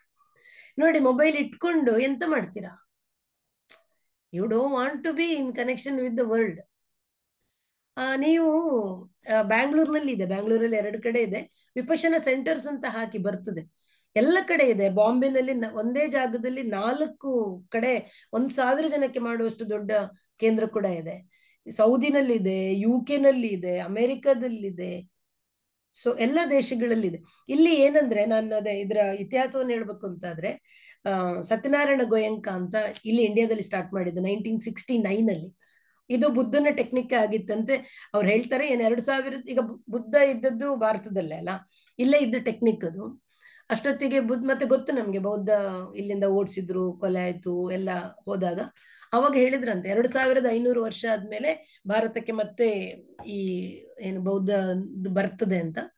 ಬಟ್ ಇರ್ಲಿಲ್ಲ ಇಲ್ಲಿ. ಅವ್ರು ಸತ್ಯನಾರಾಯಣ ಗೋಯಂಕ ಅವರು ಭಾರತದವರೇ, ಅವ್ರನ್ನ ದತ್ತು ಕೊಟ್ಟಿದ್ರಂತೆ. ಹಾಗೆ ಅವರು ಬಂಗಾಳದಲ್ಲಿ ಇದ್ರು. ಅಲ್ಲಿ ಸಯಾಕಿನ್ ಬಾಬಾ ಅಂತ ಹೇಳುವವರು ಒಬ್ರು ಬಾಂಗ್ಲಾದೇಶದಲ್ಲಿ ಒಂದು ಕ್ಲರ್ಕ್ ಆಗಿದ್ರು. And he was giving the ಇದಂತೆ ಏನು ಅದಕ್ಕೆ ಕೋರ್ಸ್ ಮಾಡ್ತಾ ಇದ್ರು. ಇವರಿಗೆ ಸತ್ಯನಾರಾಯಣ ಗೋಯಂಕ ಅವರಿಗೆ ವಿಪರೀತ ತಲೆನೋವು, ಮೈಗ್ರೇನ್, ಸಿಕ್ಕಾಬಟ್ಟೆ ತಲೆನೋವು. ಇದ್ದ ಟೆಕ್ನಿಕ್ ಎಲ್ಲ ಮಾಡಿ ಅವರು he was rich and business man, ಎಲ್ಲ ದೇಶದಾದ್ಯಂತ ಸುತ್ತಾ ಇದ್ರಂತೆ. ಅವ್ರು ಬರೀತಾರೆ ಮಾರ್ಫಿನ್ ಇಂಜೆಕ್ಷನ್ ಕೂಡ ತಗೊಂಡಿದ್ದಿತ್ತು ನಾನು, ಪೆಥೆಡಿನ್ ಮಾರ್ಫಿನ್ ಎಲ್ಲ ತಲೆನೋವು ತಡಿಲಿಕ್ಕಾಗದೆ ಅಂತ. ಆಕ್ಚುಲಿ ಇವಾಗ ನಾನು ಕಾಯಿಲೆ ವಿಷಯ ಹೇಳಿದ್ರೆ ಒಂದು 70% ಆಫ್ ದ ಡಿಸೀಸ್ ಸೈಕೋಸೊಮ್ಯಾಟಿಕ್ ಅಂತ ಹೇಳ್ತೀವಿ ನಾವು. ಅಂದ್ರೆ ಮನಸ್ಸಿನ ಒಳಗಿನ ಆತಂಕ, ಮನಸ್ಸಿನೊಳಗಿನ ಸ್ಟ್ರೆಸ್, ಮನಸ್ಸಿನೊಳಗಿನ ಯಾವುದೋ ಒಂದು ಅದು ದೇಹದಲ್ಲಿ ಬರುವಂತದ್ದು. ಸೊ ಯಾರೋ ಹೇಳಿದ್ರಂತೆ ನೀನ್ ವಿಪಶನ ಮಾಡು, ನಿನ್ಗೆ ತಲೆನೋವು ಹೋಗ್ತದೆ ಅಂತ. ಹಾಗೆ ಇವ್ರು ಹೋದಾಗ ಏನಕ್ಕೆ ಬಂದೆ ಅಂತ ಕೇಳಿದಾಗ ನಾನು ತಲೆನೋವಿಗೆ ಬಂದದ್ದು. ತಲೆನೋವು ಬಂದ್ರೆ ವಿಪಶನಕ್ಕೆ ನಾನು ಕೊಡುದಿಲ್ಲ, ಹೋಗು ಅಂತ ಬೈದ್ರಂತೆ. ಅಂದ್ರೆ ನೀವು ವಿಪಶನಕ್ಕೆ ಬರ್ಬೇಕು, ಅದ್ರ ರಿಸಲ್ಟ್ ಆಗಿ ನಿಮ್ಗೆ ತಲೆನೋವು ಹೋಗ್ಬೇಕೆ ಹೊರತು ತಲೆನೋವಿಗೆ ಅಂತ ಬಂದು ವಿಪಶನ ಕಲಿಬೇಡಿ ಅಂತ. ಆಮೇಲೆ ಅವ್ರು ಹೋಗ್ತಾರೆ, ಮತ್ತೆ ವಾಪಸ್ ಬರ್ತಾರೆ, ಇಲ್ಲ ನಾನು ವಿಪಶನ ಕಲಿಲಿಕ್ಕೆ ಅಂತಾನೆ ಬಂದದ್ದು ಅಂತ. ಮತ್ತೆ ಹಿ ರಿಯಲಿ ಅಂದ್ರೆ ತಲೆನೋವು ಹೋಗಿದ್ದು ನಿಧಾನಕ್ಕೆ, but he really loved the technique. ಆಮೇಲೆ 1969 ಅಲ್ಲಿ ಅವರ ಸ್ವಂತ ತಾಯಿ ಅಂದ್ರೆ ದತ್ತು ಕೊಟ್ಟಿರ್ತಾರಲ್ಲ, ಅವರ ನಿಜವಾದ ತಾಯಿ ಇಂಡಿಯಾದಲ್ಲಿ ಇರ್ತಾರೆ, ಬಾಂಬೆನಲ್ಲಿ. ಅವರು ಅಂದ್ರೆ ಅವರ ಮರಣದ ಸಮಯಕ್ಕಾಗುವಾಗ ಬರ್ತಾರೆ. ಏನು ಒಂದು ನಂಬಿಕೆ ಇದೆ ಅಂತಂದ್ರೆ ಸಾಯುವಾಗ ವಿಪಶನ ಮಾಡಿದ್ರೆ ಮೋಕ್ಷ ಸಿಗುತ್ತೆ ಅಂತ ಒಂದಿದೆ. ಮತ್ತೆ ಇನ್ನೊಂದು ಮಾತು ಇದೆ, ವಿಪಶನ ಕಲ್ತವರಿಗೆ they can see their death ಅಂತ ಕೂಡ. ವಿಪಶನ ಗೊತ್ತಿದ್ದವರಿಗೆ ಆ ದೇಹದ ಎನರ್ಜಿ ಏನಿದೆ, ದೇಹವನ್ನ ಬಿಟ್ಟು ಹೋಗೋದನ್ನ ದೇ ಕ್ಯಾನ್ ಸಿ ಅಂತ ಕೂಡ ಒಂದು ಮಾತಿದೆ. ನನ್ಗೆ ಗೊತ್ತಿಲ್ಲ, ಅದು ಅವ್ರವ್ರಿಗೆ ಅಂದ್ರೆ ಒಂದು ಬುಕ್ ಕೂಡ ಇದೆ ಅದರಲ್ಲಿ ವಿಪಶನ ಅದರ ಬಗ್ಗೆ. ನಾನು ಅದನ್ನು ಓದಿಲ್ಲ, ಇಂಗ್ಲಿಷ್ ನಲ್ಲಿ ಇದೆ ಅಂತೆ. ಯಾರ್ಯಾರು ಹೂ ಕುಡ್ ಸಿ ದೇರ್ ಡೆತ್ ಅಂತ ಬರ್ದಿದ್ದು, ಮತ್ತೆ ಬರ್ದ್ರು ಹೇಗೆ ಬರ್ದ್ರು ಐ ಡೋಂಟ್ ನೋ ಅಂತ. ಅವ್ರು ಬರ್ತಾರೆ, ಬಂದಾಗ ಅವರು ಅಮ್ಮನಿಗೆ ಇದು ಕೊಟ್ಟಾಗ ಇಲ್ಲಿ ಮತ್ತೆ ನಮ್ಗೆ ಕೊಡಿ, ನಮ್ಗೆ ವಿಪಶನ ಕೊಡಿ ಅಂತ ಕ್ಲಾಸ್ ಸ್ಟಾರ್ಟ್ ಮಾಡ್ತಾರೆ. ಮತ್ತೆ ಅವರು ಪರ್ಮಿಷನ್ ಕೊಡ್ತಾರೆ ಇಂಡಿಯಾದಲ್ಲಿ ಸ್ಟಾರ್ಟ್ ಮಾಡು ಅಂತ. ಹಾಗೆ ಸ್ಟಾರ್ಟ್ ಆಗಿರೋದು 1969 ಅಲ್ಲಿ ಸ್ಟಾರ್ಟ್ ಆಯ್ತು. ಮತ್ತೆ ನಾನು ಏನ್ ರೂಲ್ಸ್ ಹೇಳಿದೆ ಅಲ್ಲ, ಇದು ನನ್ಗೆ ಇಷ್ಟ ಆಗಿದ್ದು. ನೀವ್ ಎಲ್ಲಿಯೇ, ಈಗ ನಾವು ಇಲ್ಲಿ ಸುಳ್ಯದಲ್ಲಿ ಏನು ಜಿಪ್ಸಿ ಕ್ಯಾಂಪ್ ಅಂತ ಮಾಡಿದ್ವಿ. ಅಂದ್ರೆ ಅದು ರೆಗ್ಯುಲರ್ ಸೆಂಟರ್ಸ್, ಜಿಪ್ಸಿ ಕ್ಯಾಂಪ್ ಅಂತ ಮಾಡ್ಬೋದು. ಬಟ್ ಅವ್ರದ್ದು ತುಂಬಾ ರೂಲ್ಸ್ ಎಲ್ಲ ಇದಾವೆ.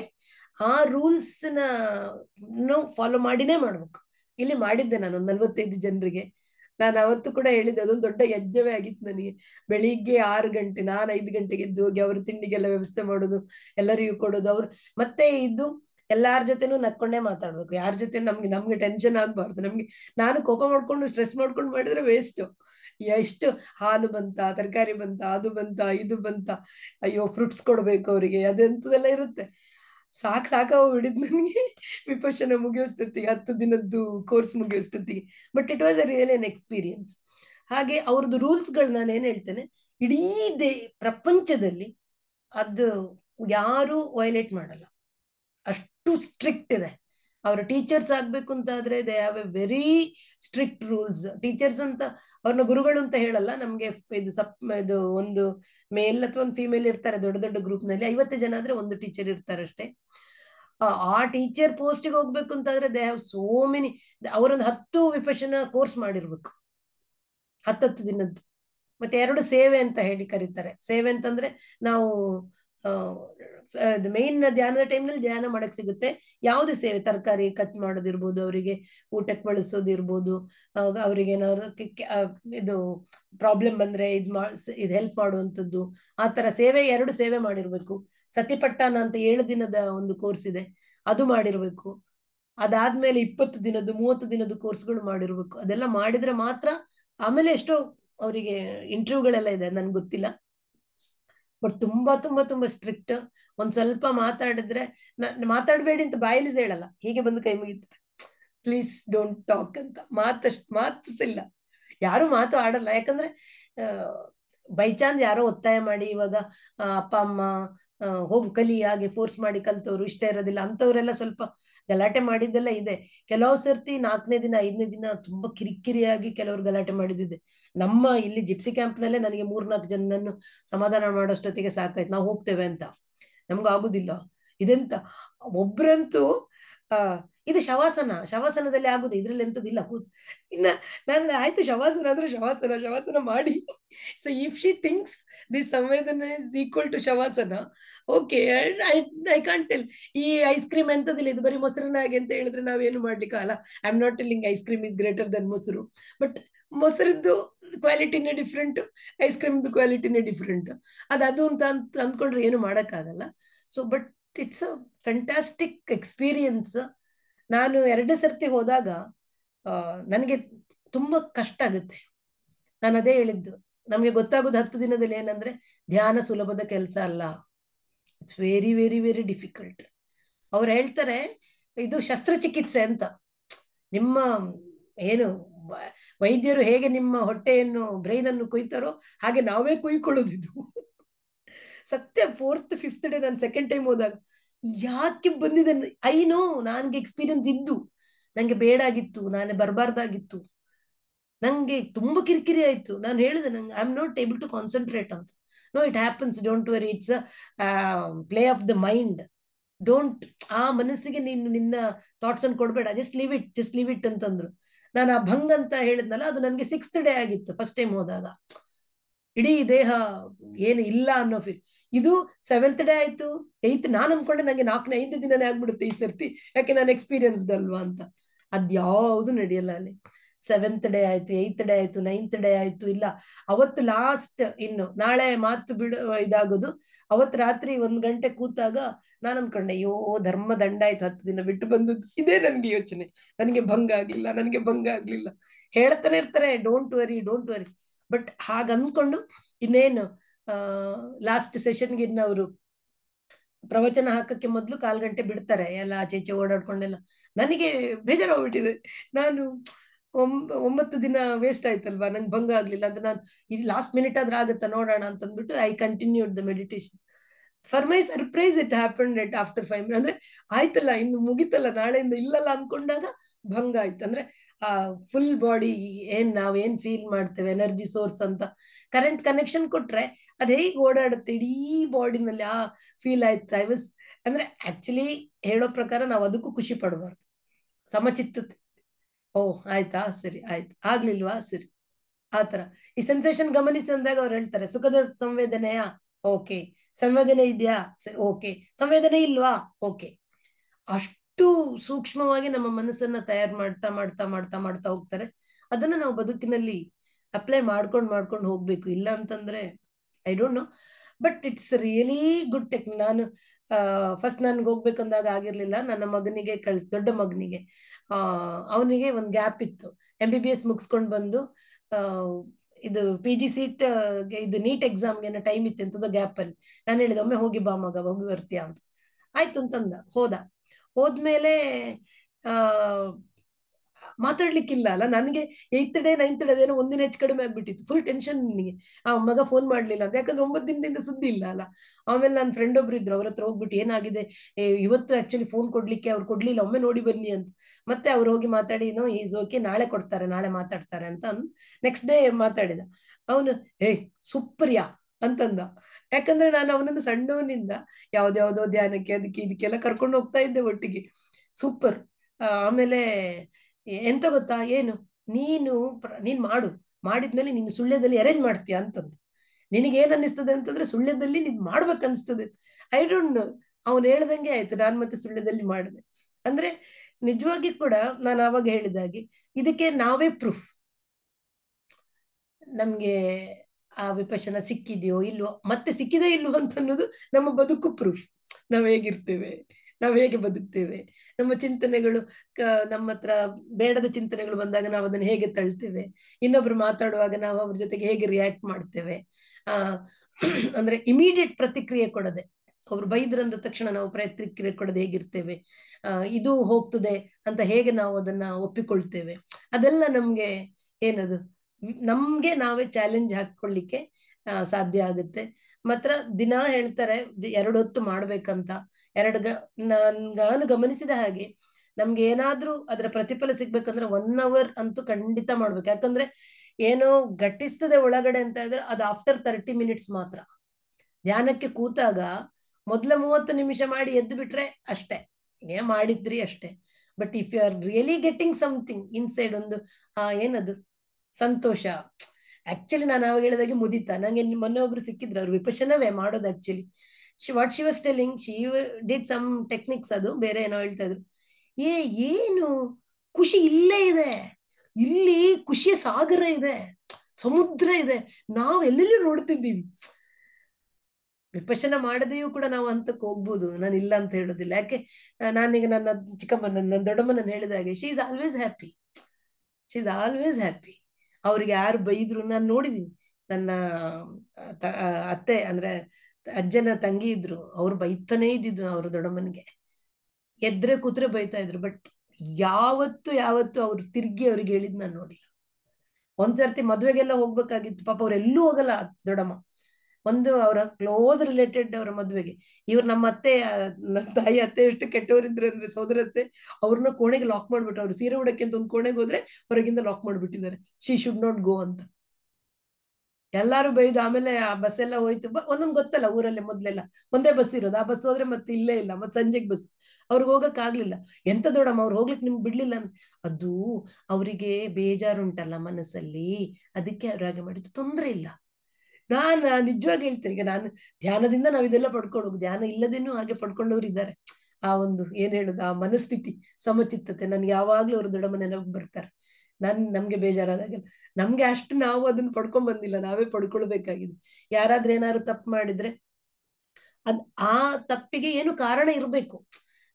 ನನ್ಗೆ ನೋವು ಕೊಡ್ಬೇಕು ಅನ್ನೋದು ಬಿಟ್ಟು ಅವ್ರ ಮನಸ್ಸಲ್ಲಿ ಆತರ ಇದ್ದಿದ್ದಕ್ಕೆ ಮಾಡಿದ್ರು ಅಂತ ನಾವು ಆಲೋಚನೆ ಮಾಡುವಂಥದ್ದು, ಅವರಿಗೆ ನಾವು ವಾಪಸ್ ತಿರುಗಿ ಹೇಳದೇ ಇರುವಂಥದ್ದು, ಅದನ್ನ ಸಮಾಧಾನವಾಗಿ ತಗೊಂಡು ಏನು ಕೂಲಾಗಿ ವಿಷಯವನ್ನ ಹ್ಯಾಂಡಲ್ ಮಾಡ್ಲಿಕ್ಕೆ ಹೋಗ್ಲಿಕ್ಕೆ ನಮ್ಮ ಮನಸ್ಸನ್ನ ನಾವೆಷ್ಟು ಏನು ಹದಕ್ಕೆ ತರ್ಲಿಕ್ಕೆ ಸಾಧ್ಯ ಆಗ್ತದೆ ಅಂತ ಎಲ್ಲ ಧ್ಯಾನಗಳಿಂದಲೂ ಸಾಧ್ಯವೇ.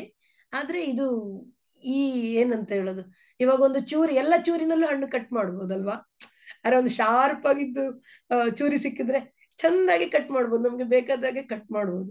ಹಾಗೆ ಈ ವಿಪಶನ ಅನ್ನೋ ಟೆಕ್ನಿಕ್ ಇಂದ ನಮ್ಮ ಮನಸ್ಸನ್ನ ಒಂದು ಏನಂತ ಹೇಳೋದು, ಏಕಾಗ್ರತೆಗೆ ತಂದು, ಮತ್ತೆ ಮನಸ್ಸು ಶಾರ್ಪ್ ಆಗೋದು ಅಂತಂದ್ರೆ ಯಾರನ್ನೋ ಚುಚ್ಚಲಿಕ್ಕಲ್ಲ ಅಂತ, ಮನಸ್ಸನ್ನ ಅರಳಿಸ್ಲಿಕ್ಕೆ, ಮನವನ್ನ ಅರಳಿಕ್ಕೆ, ಹೂವಿನಾಗಿ ಅರಳಿಸ್ಲಿಕ್ಕೆ ಸಹಕಾರಿ ಆಗ್ತದೆ ಅಂತ ಅಂದ್ಕೊಂಡಿದ್ದೇನೆ.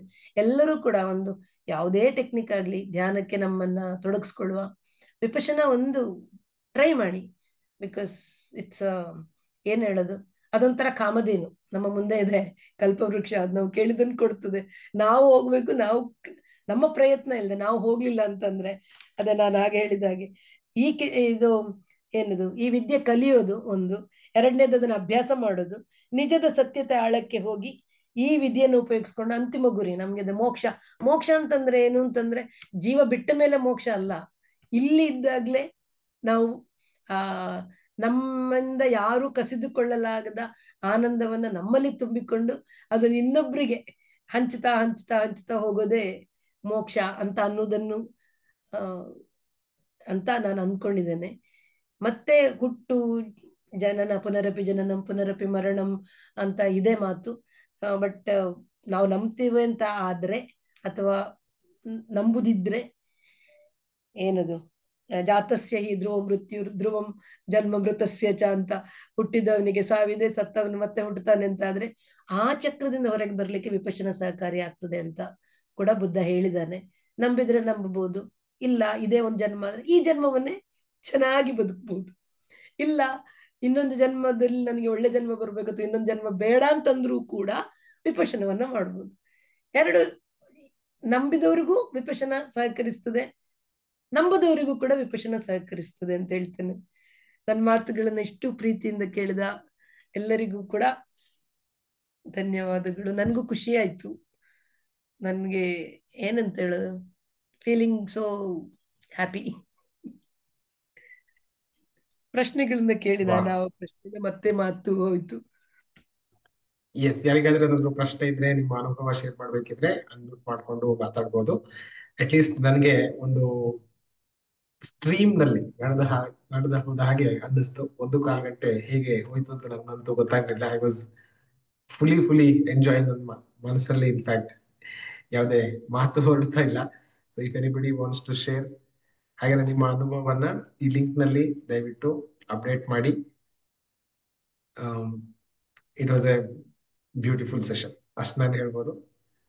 ಎಷ್ಟು ಜನಕ್ಕೆ ಇವಾಗ ಇನ್ಸ್ಪಿರೇಷನ್ ಆಗಿದೆ ವಿಪಶನ ಒಂದು ಸಾರಿ ಟ್ರೈ ಮಾಡ್ಬೇಕು ಅಂತ ಚಾಟ್ ಬಾಕ್ಸ್ ಅಲ್ಲಿ ಒಂದ್ಸರಿ ಬಿ ಅಂತ ಟೈಪ್ ಮಾಡಿ. If you have really inspired from within, ಒಳಗಡೆಯಿಂದ ಅನ್ನಿಸ್ಬೇಕು, ಹೊರಗಡೆ ಫೋರ್ಸ್ ಇಂದ ಡೆಫಿನೆಟ್ಲಿ ಆಗೋದೇ ಇಲ್ಲ.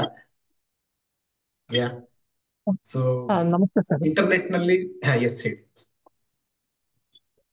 ನಾ ಉಮೇಶ್ ಮೇಡಮ್. ಹಾ ಸರ್. ನಾನು ಈಗ ಮಾರ್ಚ್ 10ನೇ ತಾರೀಕು ಹೋಗ್ತಾ ಇದ್ದೇನೆ ಉಪೇಶನಕ್ಕೆ. ಹಾ ಸರ್. ಬೆಂಗಳೂರಲ್ಲಿದೆ 10ನೇ ತಾರೀಕಿದೆ. ಹಾ. ನಾವು ಏನೋ ಪೂರ್ವ ತಯಾರಿ ನಾವ್ ಏನ್ ಮಾಡ್ಕೊಂಡು ಹೋಗ್ಬೇಕಿಲ್ಲಿ? ಏನ್ ಸರ್? ಪೂರ್ವ ತಯಾರಿ ಏನು ಮಾಡಿಕೊಂಡು ಹೋಗ್ಬೇಕು ನಾವು ಅಲ್ಲಿ? ಪೂರ್ವ ತಯಾರಿ ಅಂತ ಕೂತ್ಕೊಳ್ಳಿಕ್ಕೆ ಅಭ್ಯಾಸ ಮಾಡ್ಲಿಕ್ಕೆ ಕಲ್ತ್ಕೊಳ್ಳಿ. ಆಮೇಲೆ ಇಲ್ಲಿ ಕೂಡ ಸರ್, ಅಲ್ಲಿ ನಿಮ್ಗೆ ಚೆನ್ನಾಗಿರೋ ಒಂದು ಕುಶನ್ ಕೊಡ್ತಾರೆ, ಆಯ್ತಾ? ನಿಮ್ಮದೇ ಕುಶನ್, ಬೇರೆಯವ್ರ ಅದನ್ನ ಕೂತ್ಕೊಳ್ಳಿಕ್ಕೆ ಇಲ್ಲ, ನಂಬರ್ ಎಲ್ಲ ಕೊಟ್ಟಿರ್ತಾರೆ. ಆಮೇಲೆ ಸಣ್ಣ ಸಣ್ಣ ತಲೆದುಂಬುಗಳಿರುತ್ತೆ. ನಿಮ್ಗೆ ಎಲ್ಲಿ ಕಾಲ್ ನೋವು ಆಗ್ತದೆ ಅಂದ್ರೆ ಅಡಿಗೆ ಬೇಕಾದಾಗೆಲ್ಲ ಇಟ್ಕೊಬಹುದು.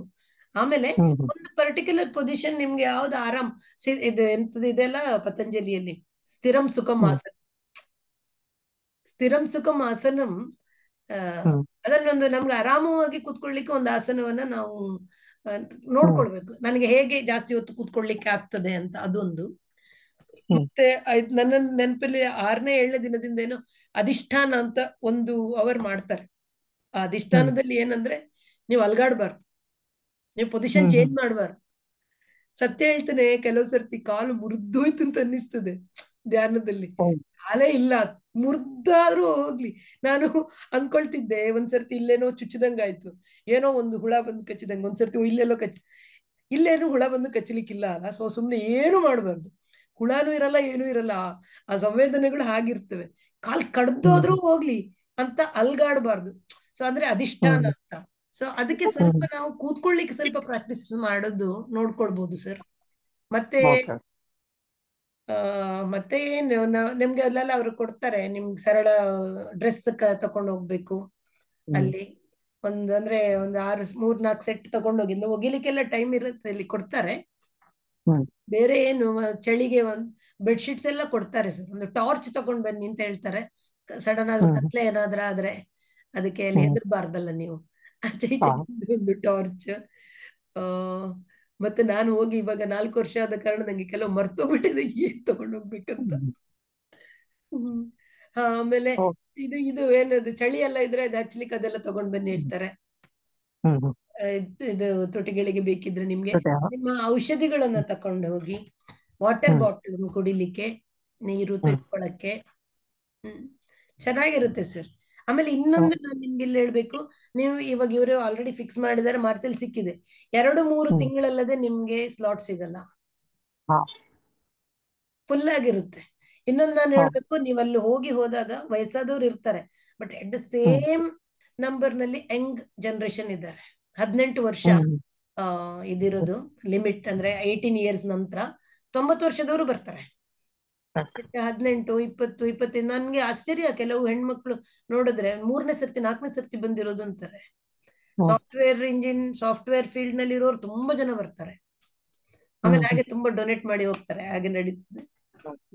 ದುಡ್ಡು ಚೆನ್ನಾಗಿ ಕೊಡ್ತಾರೆ, ಐ ಆಮ್ ಟೆಲ್ಲಿಂಗ್. ಯಾಕಂದ್ರೆ ಒಂದು ನಡಿಬೇಕು. ಈಗ ನಾನು ಇಲ್ಲಿ ಸುಳ್ಯದಲ್ಲಿ ಮಾಡಿದಾಗ, ಅದು ಒಂದಿದೆ ಇಲ್ಲಿ ದಮ್ಮ ಅಂತ ದಾನ.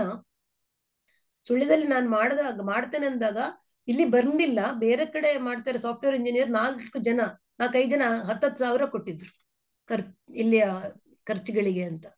ಅಷ್ಟು ದಾನ ಮಾಡ್ತಾರೆ.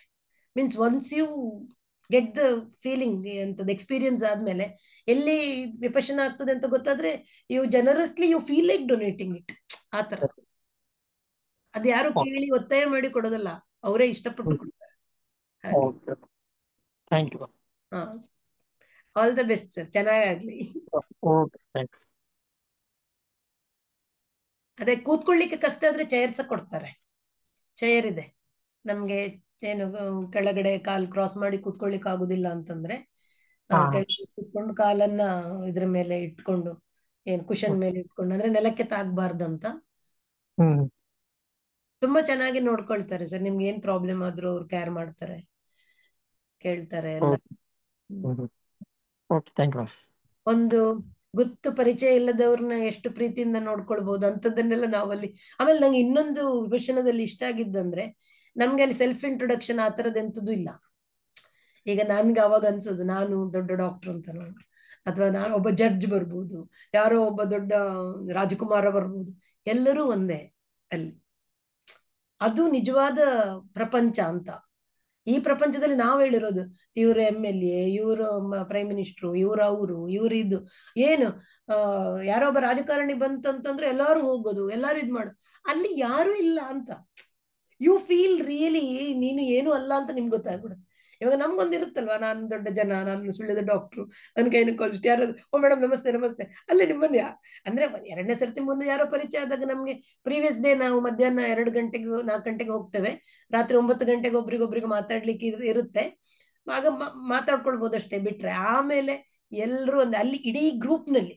ಈಗ ಯಾವುದೇ ಪ್ರೋಗ್ರಾಮ್ಗಳಲ್ಲಿ ನಾವು ಟ್ರೈನಿಂಗ್ ಸೆಂಟರ್ಗಳಲ್ಲೆಲ್ಲ self introduction, I came from this place, ನಾನದು ನಾನಿದು ಇದು ಎಲ್ಲ ಹೇಳ್ಕೊಡ್ತೇವಲ್ಲ, ಅಲ್ಲಿ ಎಂತದೂ ಇಲ್ಲ, ಯಾನ್ ಮಣ್ಣು ಇಲ್ಲ. ನೀನ್ ಬಂದಿರೋದು ಧ್ಯಾನ ಕಲಿಯಕ್ಕೆ, ಕಲಿ ಹೋಗು ಅಷ್ಟೇ. ಮರುದಿನ ಮತ್ತೆ ಮಾತಾಡುವಾಗ ಎಲ್ಲರೂ ಧ್ಯಾನದ ಮೂಡಲ್ಲೇ ಇರ್ತಾರೆ, ಯಾರು ಏನು ಹೇಳ್ಕೊಳಕ್ಕೆ.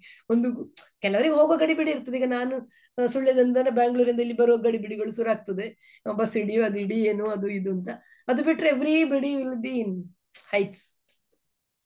ಅಂದ್ರೆ ಎಲ್ಲರೂ ಈಕ್ವಲ್ ಅಂತ, ಎಲ್ಲರೂ ಭಗವಂತನ ಮಕ್ಕಳಷ್ಟೇ, ಎಲ್ಲ ಬ್ರಹ್ಮ ಸೃಷ್ಟಿ. ನಾವು ಬಂದಿದೀವಿ, ಧ್ಯಾನ ಮಾಡಿದ್ವಿ, ಖುಷಿ ಪಟ್ವಿ, ಹೋದ್ವಿ, ಬಿಟ್ರೆ ಅಲ್ಲಿ ಏನು. ನನ್ಗೆ ಅದು ಇಷ್ಟ ಆಗಿತ್ತು. ನಾನ್ ನನ್ನ ಮಾವನ ಹತ್ರ ಹೇಳ್ತಿದ್ದೆ, ಅವರು ತಹಶೀಲ್ದಾರ್ ಇದ್ರು, ಅವರೆಲ್ಲ ಇದಕ್ಕೆ ವಿರೋಧ, ನಾನು ವಿಪಶನಕ್ಕೆ ಹೋಗಿದ್ದಕ್ಕೆ. ನೀನು ಹೋಗಿ ಬುದ್ಧಂದಕ್ಕೆ ಹೋದ್ಯಾ, ನಮ್ಮ ಶಂಕರಾಚಾರ್ಯರನ್ನೆಲ್ಲ ಬಿಟ್ಟಿದ್ಯಾ, ನೀನ್ ಸಗುಣ ಬ್ರಹ್ಮ ಅಲ್ವಾ ನಮ್ಗೆ, ನೀನ್ ನಿರ್ಗುಣ. ನಾನಂದೆ ಕೃಷ್ಣನು ನಿರ್ಗುಣ ಹೇಳಿದಾನಲ್ಲ, ಅದು ಕಷ್ಟ ಅಂತ ಹೇಳಿದಾನ ಅಷ್ಟೇ, ಏನೋ ಮೂರ್ತಿ ಪೂಜೆ ನೀನು ಅದನ್ನೆಲ್ಲ ವಿರೋಧಿಸ್ತಿದ್ದೆ. ನನ್ಗೆಲ್ಲ ಜೋರು ಸಖತ್ ಜಗಳ ಮಾಡಿದ್ರು. ನಾನಂದೆ ಮಾವು ನೀವು ಒಮ್ಮೆ ಹೋಗ್ಬೇಕು, ನೀವು ದೊಡ್ಡ ತಹಶೀಲ್ದಾರ್ ಅಂತ ತಲೆಯಲ್ಲಿದ್ದಲ್ಲಿ ಏನು ಯಾರು ಕ್ಯಾರೆ ಮಾಡಲ್ಲ, ಯಾರು ಕ್ಯಾರ್ ಮಾಡಲ್ಲ. ಆ ಎಕ್ಸ್ಪೀರಿಯನ್ಸ್ ಬೇಕು. He was very angry with ಮಿ, ನನ್ನ ಸೋದರ ಮಾವ. ಅವ್ರು ಹೋಗ್ಲೂ ಇಲ್ಲ, ಬೈದ್ರು, ಸುಮಾರು ಚರ್ಚೆ ಆಯ್ತು. ನಾನಂದೆ ಕ್ಲೇಶೋಧಿಕ ತರಸ್ತೇಶಾಂ ಅವ್ಯಕ್ತಾಸಕ್ತ ಚೇತಸಾಂ ಅಂತ ಕೃಷ್ಣ ಹೇಳಿದ್ದಾನೆ. ಸರಿ, ಅದಕ್ಕೆ ಕಷ್ಟ ಆಗ್ತದೆ, ಬಟ್ ಆ ಕಷ್ಟವನ್ನು ಅನುಭವಿಸುವ ಸುಖ ಉಂಟಲ್ಲ, ಅದನ್ನು ಪಡಿಲಿಕ್ಕೆ ಹೋಗ್ಬೇಕಲ್ಲ ಅಂತ.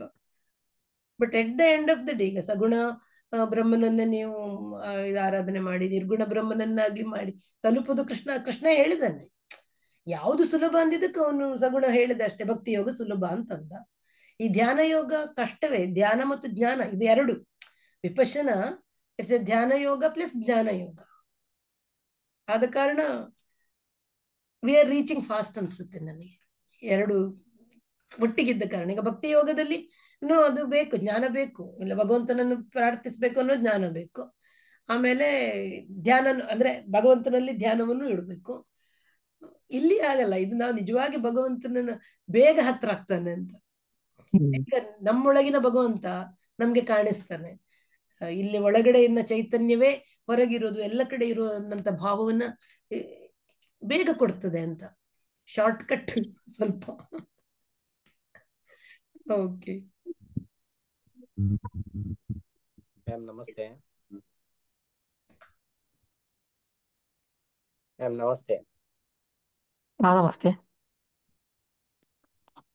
ತುಂಬಾ ಚೆನ್ನಾಗಿ ಹೇಳ್ಕೊಟ್ಟಿದ್ರಿ ಮ್ಯಾಮ್. ನಿಮ್ಮ ಈ ಮಾತನ್ನ ಕೇಳ್ತಾರೆ ತುಂಬಾ ಸ್ವಲ್ಪ ಗಟ್ಟಿ ಮಾತಾಡಿ ಸರ್, ಕೇಳಿಸ್ತಾರೆ. ಯಾರು ಮಾತಾಡ್ತಿದ್ದೀರಾ? ಮ್ಯಾಮ್ ನಮಸ್ತೆ. ಮುಖೇಶ್ ಸ್ವಲ್ಪ ಜೋರಾಗಿ ಮಾತಾಡಿ ಸರ್. ಮ್ಯಾಮ್ ನಮಸ್ತೆ ಮೇಡಮ್, ಕೇಳಿಸ್ತಾ ಇದೆಯಾ ಮೇಡಮ್? ಹಾ ಕೇಳಿಸ್ತಿದೆ, ಈಗ ಕೇಳಿಸ್ತಿದೆ. Thank you so much madam. ಈ ಸೆಷನ್ಗೆ ಬಂದು ನಮ್ಗೆ ಒಂದು ತುಂಬಾ ಅಂತ ಒಂದು ಮಾಹಿತಿಯನ್ನ ತಲುಪಿಸ್ತೀರಿ. ಇದಕ್ಕೆ ಗುರುದಾಸ್ ಸರ್ ಅವರಿಗೂ ಕೂಡ ತುಂಬಾ ಮೇಡಮ್. ನೀವು ಹೇಳ್ತಾ ಇದ್ದೀರಿ ಸರ್, ಹೇಳಿದ್ರು ಒಂಥರ ಏನೋ ಕನಸಿನಲ್ಲಿ ನಡೆದು ಬರ್ತಾ ಇದ್ರು ಒಂಥರ ಈಗ ಆಯ್ತು ಅಂತ. ಸೇಮ್ ಫೀಲಿಂಗ್ ನಮಗೂ ಕೂಡ ಹಾಗೆ ಆಯ್ತು ಮೇಡಮ್. ಕೆಲವೊಂದ್ ಟೈಮ್ ಈ ರೇಖಿಯನ್ನ ಪ್ರಾಕ್ಟೀಸ್ ಮಾಡ್ಬೇಕಾದ್ರೇನೆ ಒಂದು 40 ನಿಮಿಷದ ವಿಡಿಯೋಗಳನ್ನ ನಾವು ಹಾಕೊಂಡು ಪ್ರಾಕ್ಟೀಸ್ ಮಾಡ್ಬೇಕಾದ್ರೇನೆ ಸ್ವಲ್ಪ ಹೊತ್ತು ನಾವು ಎಲ್ಲದೀವಿ ಅನ್ನೋದನ್ನ ನಾವೇ ಮರ್ತು ಬಿಡ್ತೀವಿ ಮೇಡಮ್, ಅಷ್ಟು ಡೀಪ್ ಆಗಿ ಹೋಗ್ಬಿಟ್ಟಿರ್ತೀವಿ. ಕೆಲವೊಂದ್ ಟೈಮ್ ಟೈಮ್ ಏನಪ್ಪಾ ಅಂತಂದ್ರೆ ನಮ್ಮ ಒಳಗೆ ನಾವೇ ಒಂದ್ ರೀತಿ ಲೈಟ್ ಅನ್ನ ನೋಡಿದಿರೋ ತರ ಆ ರೀತಿ ಫೀಲ್ ಆಗತ್ತೆ. ಬಟ್ ನೀವು ಹೇಳ್ತಿರೋದು ಅದನ್ನ ಇದು ಮಾಡಿದ್ರೆ ಸ್ವಲ್ಪ ಹೊತ್ತು ಮಾಡಿದ್ರೇನೆ ಈ ರೀತಿ ಫೀಲ್ ಆಗತ್ತೆ. ಅದರಲ್ಲೂ ಎಲ್ಲ ಒಂದು ಸಮಸ್ಯೆಗಳಿಂದ ನಮ್ಮ ಪ್ರಾಬ್ಲಮ್ಗಳಿಂದ ಡಿಸ್ಕನೆಕ್ಟ್ ಆಗಿ ಒಂದು ಪರ್ಮನೆಂಟ್ ಅದಕ್ಕಂತಾನೆ ಒಂದು ಸಮಯನ ಮೀಸಲಿಟ್ಟು ಮಾಡಿದ್ರೆ ಯಾವ ರೀತಿ ಇರಬಹುದು ಅಂತ ಒಂದ್ ಕ್ಷಣ ಹಿಂಗ್ ಝಲಕ್ಕಾಗಿ ಬಂದಂಗ ಆಯ್ತು ಮೇಡಮ್. ಅದು ಅಷ್ಟು ಇದು ಎಫೆಕ್ಟ್ ಆಯ್ತದು. ಹಿಂಗ್ ಕಣ್ಣು ಮುಂದೆ ಪಾಸ್ ಆದಂಗ ಆಯ್ತು. ಆ ಫೀಲ್ ತಗೊಂಡು ಮೇಡಮ್ ನಾವು ಅಷ್ಟು ಫೀಲ್ ಆಯ್ತದು ಆಕ್ಚುಲಿ. ಎಲ್ರಿಗೂ ಕೂಡ ಈ ರೀತಿ ಫೀಲ್ ಆಗಿದ್ದೆ ಅಂತ ಅನ್ಸುತ್ತೆ ನನಗೆ. ಯಾಕಂದ್ರೆ ನಾವೆಲ್ಲ ಆಲ್ಮೋಸ್ಟ್ ಅಲ್ಲಿ ಕಮ್ಯುನಿಟಿಯಲ್ಲಿ ಇರೋರು ಎಲ್ಲರೂ ನಾವು ಮೆಡಿಟೇಷನ್ ಅದರಲ್ಲಿ ಎಲ್ಲ ಸರ್ ನಮಗೆ ಹೇಳ್ಕೊಟ್ಟಿರೋ ಇದ್ರಲ್ಲೇನೆ ನಾವು ಹೋಗ್ತಾ ಇದೀವಿ. ಹಾಗಾಗಿ ನಾವು ಪ್ರತಿಯೊಬ್ರು ಅದನ್ನ ಫೀಲ್ ಮಾಡಿದ್ದಾರೆ ಅಂತ ನನಗೆ ಅನ್ಸುತ್ತೆ ಮೇಡಮ್. ಆಮೇಲೆ ಸಮ್ ಟೈಮ್ ಅನ್ಸುತ್ತೆ ಮೇಡಮ್, ನಾವು ಕುತ್ಕೊಂಡು ಧ್ಯಾನ ಮಾಡ್ಬೇಕಾದ್ರೆ ಸ್ವಲ್ಪ ಡಿಸ್ಟರ್ಬೆನ್ಸ್ ಗಳು ಆಗ್ತಿರ್ತವೆ. ಏನಾದ್ರೂ ಹೊರಗಡೆ ಒಂದು ಇದು ನಡೀತಿರ್ತವೆ. ನಾವು ಕೆಲವೊಂದ್ ಟೈಮ್ ಡಿಸ್ಕನೆಕ್ಟ್ ಆಗಿ ಎದ್ದು ಹೋಗ್ಬೇಕಾಗತ್ತೆ.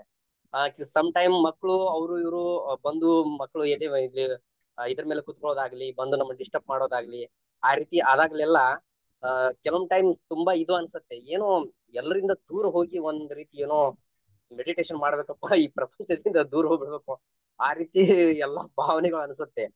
ಅದಕ್ಕೆಲ್ಲ ಒಂದು ಒಳ್ಳೆ ಸೊಲ್ಯೂಷನ್ ನೋಡಿ ಮೇಡಮ್ ನೀವ್ ಹೇಳಿದ್ದು. ಸ್ವಲ್ಪ ಮಟ್ಟಿಗಾದ್ರೂ ಸ್ವಲ್ಪ ದಿನ ಬೇರೆ ಕಡೆ ಇದ್ದು ಇದನ್ನೆಲ್ಲ ಅನುಭವಿಸಕ್ಕೆ ಒಂದು ಒಳ್ಳೆ ಒಂದು ಇದು ಎಲ್ಲಾದ್ರೂ ಇರಬಹುದಾ, ಇದಕ್ಕೆಲ್ಲ ಮಾಡೋಕ್ ಹಿಮಾಲಯನೇನೋ ಹೋಗ್ಬೇಕಾ ಅಂತೇಳಿ ಅನಿಸ್ತಿತ್ತು.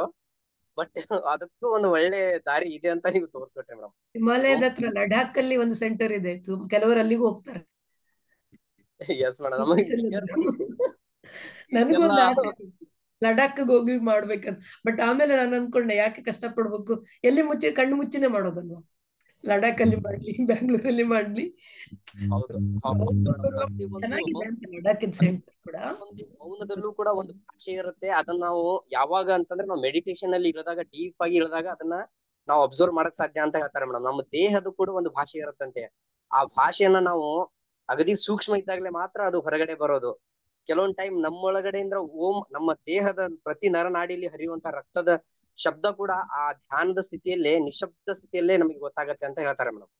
ಅದನ್ನೆಲ್ಲ ನಾನು ಇದು ಮಾಡಕ್ ಪ್ರಯತ್ನ ಪಡ್ತೀನಿ ಮೇಡಮ್, ಬಟ್ ಡಿಸ್ಟರ್ಬೆನ್ಸ್ ಆಗತ್ತೆ. ನೀವ್ ಹೇಳ್ದಾಗೆ ನಾವು ಡೆಫಿನೆಟ್ಲಿ ಒಂದ್ಸರಿ ವಿಪಸ್ಸನ ಟ್ರೈ ಮಾಡ್ಬೇಕು ಮೇಡಮ್, ಮಾಡ್ತೀನಿ madam. Thank you so much ಬಂದು. ಮಾಡಿ ಶುಭಸ್ಯ ಶೀಘ್ರಂ. ನಮಸ್ತೆ ಮೇಡಮ್. ನಮಸ್ತೆ ಸುಜಾತ ಅವ್ರೆ. ನಿಮ್ದು ಇವತ್ ತುಂಬಾ ಅಂದ್ರೆ ತುಂಬಾ ಚೆನ್ನಾಗಿ ಮಾತಾಡಿದ್ವಿ. ನಮ್ಗೆ ಟೈಮ್ ಪಾಸ್ ಆಗಿದೆ ಗೊತ್ತಾಗಿಲ್ಲ. ನಿಮ್ಮಿಂದ ಒಂದು ವಿಷಯ ಅಂತಂದ್ರೆ, ಈ ವಿಪಶ್ಯನ ಅನ್ನೋದು ವರ್ಡೇ ನಂಗೆ ಗೊತ್ತಿರ್ಲಿಲ್ಲ ಆಕ್ಚುಲಿ. ಇವಾಗ ಕೇಳಿದಾಗ ನಂಗೊಂಥರ ರೋಮಾಂಚನ ಆಯ್ತು. 10 days ಆತರ ಇರೋದು, ನಾವು ಒಂದ್ಸಲ ಅದು ಎಕ್ಸ್ಪೀರಿಯನ್ಸ್ ಮಾಡ್ಬೇಕು ಅದನ್ನ ಅಂತ ತುಂಬಾ ಅನಿಸ್ತಿದೆ. ಕಷ್ಟ ಆದ್ರೂ ಪರವಾಗಿಲ್ಲ, ಹೋಗಿ ನೋಡ್ಬೇಕು ಅನ್ನೋದೊಂದು ನನ್ಗುನು. ಕಷ್ಟ ಆಗೋದಿಲ್ಲ, ಮನಸ್ಸು ಹೇಳ್ತದೆ ಅಷ್ಟೇ. ಕಷ್ಟ ಆಗೋದಿಲ್ಲ, ಮನಸ್ಸು ಹೇಳುದು ಕಷ್ಟ ಕಷ್ಟ ಕಷ್ಟ ಅಂತ. ಅದಂತೂ ಹೌದು.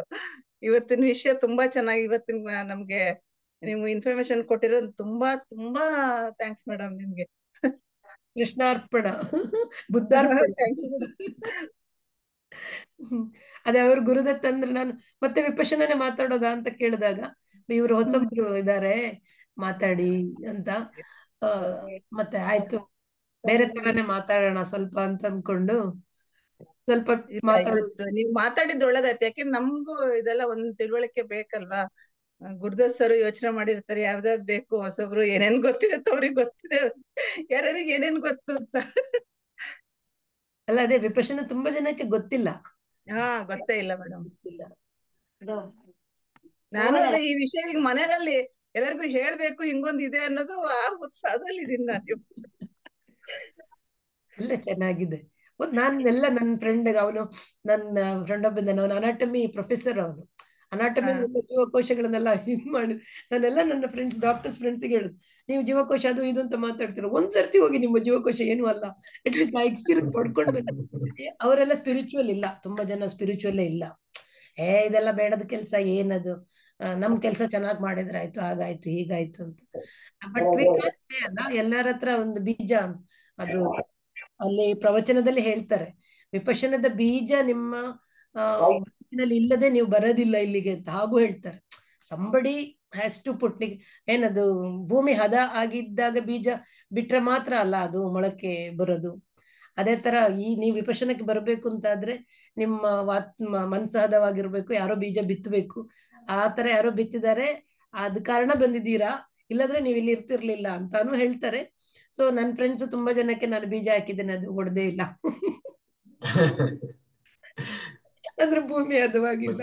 ಆಮೇಲೆ ನನ್ನ ಫ್ರೆಂಡ್ ಒಬ್ಳು ಇಲ್ಲಿ ಹೋದ್ಲು, ಅವಳು ಯಾವಾಗ್ಲೂ ಹೇಳ್ತಾಳೆ, ವೀಣಕ್ಕ ನಾನು ಯಾವ್ದು, ಅವಳಿಗೆ ನಾನೇ ಡೆಲಿವರಿ ಮಾಡಿರೋದು ಎಲ್ಲ, ಲೈಕ್ ನನ್ನ ಅವರು ಬೇರೆ ಕಾಸ್ಟ್ ಆಕ್ಚುಲಿ, ಅವಳನ್ನ ನನ್ನ ಅಕ್ಕ ಅಂತ ಕರೀತಾಳೆ. ಎಲ್ಲ ಬಿಟ್ಟು ಅವರ ಅಣ್ಣನ ಮದುವೆನಲ್ಲಿ, ತಮ್ಮನ ಮದುವೆನಲ್ಲಿ ಅವ್ರ ಅಮ್ಮ ಹೇಳಿದ್ರು ನನ್ನ ಮಗಳು ಮಾತಾಡ್ತಾಳೆ ಅಂತ. ಎಲ್ಲರಿಗೂ ಕನ್ಫ್ಯೂಷನ್, ಇದು ಶ್ರೀಧರ ಭಟ್ರ ಮಗಳು ಇವ್ರ ಮಗಳು ಹಿಂಗಂತ. ಅಂದ್ರೆ ಅವ್ರಿಗೆ ಅಷ್ಟು ಪ್ರೀತಿ. ಅವ್ರು ಗೌಡ್ರವ್ರು ಎಲ್ಲ, ನಾನು ಯಾರು ಅಂತ ಗೊತ್ತಲ್ಲ, ಅವ್ರು ನನ್ನ ಮಗಳು ಮಾತಾಡ್ತಾಳೆ ಅಂದಾಗ ಅವಳು ಹೇಳ್ತಾಳೆ, ಅವಳು ವಿಪಶನಕ್ಕೆ ಹೋಗಿದ್ಲು, ಬಂದವಳು ಹೇಳ್ತಾಳೆ, ವೀಣಕ್ಕ ನನಗೆ ನೀವು ಎಷ್ಟು ಹೆಲ್ಪ್ ಮಾಡಿದೀರಾ, ಅಂದ್ರೆ ಡೆಲಿವರೀಸ್ ಎಲ್ಲ ನಾನೇ ಮಾಡಿದ್ದು, ಅವಳ ಜೊತೆಗೆ ಇದ್ದೆ, ಅವಳಿಗೆ ಅದು ಡೆಲಿವರಿ ಎಲ್ಲ ಒಂದು ಎಂತ ಡಾಕ್ಟರ್ ಫೀಲಿಂಗ್ ಇರ್ಲಿಲ್ಲ, ಬಿಕಾಸ್ ನಾನು ಅಕ್ಕ ಅಕ್ಕ ಅಂತ ನನ್ನ ಜೊತೆಗೆ ಇದ್ದ ಕಾರಣ. ನನಗೆ ದೊಡ್ಡ ಗಿಫ್ಟ್ ನೀವು ಬದುಕಲ್ಲಿ ಕೊಟ್ಟಿದ್ದು ಅಂದ್ರೆ ವಿಪಶನ ಅಂತವಳು. ನನಗೆ ಬೇರೆ ಎಂತ ನನ್ಗೆ ನನ್ಗೆ ಇನ್ನೇನು ಬೇಡ, ನಂಗೆ ಅಷ್ಟು ದೊಡ್ಡ ಗಿಫ್ಟ್ ಕೊಟ್ಟಿದ್ದೀರಾ, ನಾನ್ ನಿಮ್ಗೆ ಚಿರಋಣಿ, ಯಾವಾಗ್ಲೂ ಹೇಳಿಕೊಂಡು. ಎಂತ ಇದ್ರು, ವೀಣಕ್ಕ ನೀವು ಮಾತ್ರ ನಿಮ್ಮಿಂದ ನಾನು ಹೇಳಿ, ನಾನೆಲ್ಲ ಮರೀತಿ, ನೀನ್ ಹೋಗಿದ್ದು ನೀನ್ ಕಲ್ತಿದ್ದು, ಇಲ್ಲ ನೀವಲ್ಲದಿದ್ರೆ ನಾನು ಹೋಗ್ತಾನೆ ಇರ್ಲಿಲ್ಲ. ನೀವು ನಾನು ಹೇಳಿದ್ದೆ ಒಂದ್ಸರ್ತಿ ಹೋಗಿ ಬಾ, ನೀನ್ ಮತ್ತೆ ಚೆನ್ನಾಗಿಲ್ಲದಿದ್ರೆ ನನ್ಗೆ ಬೈದು ಬಿಡು, ಇಷ್ಟ ಆಯ್ತು ಅಂತಂದ್ರೆ ಒಪ್ಕೊಂಡು ಮುಂದೆ ನಡಿ ಅಂತ ಹೇಳಿದ್ದೆ.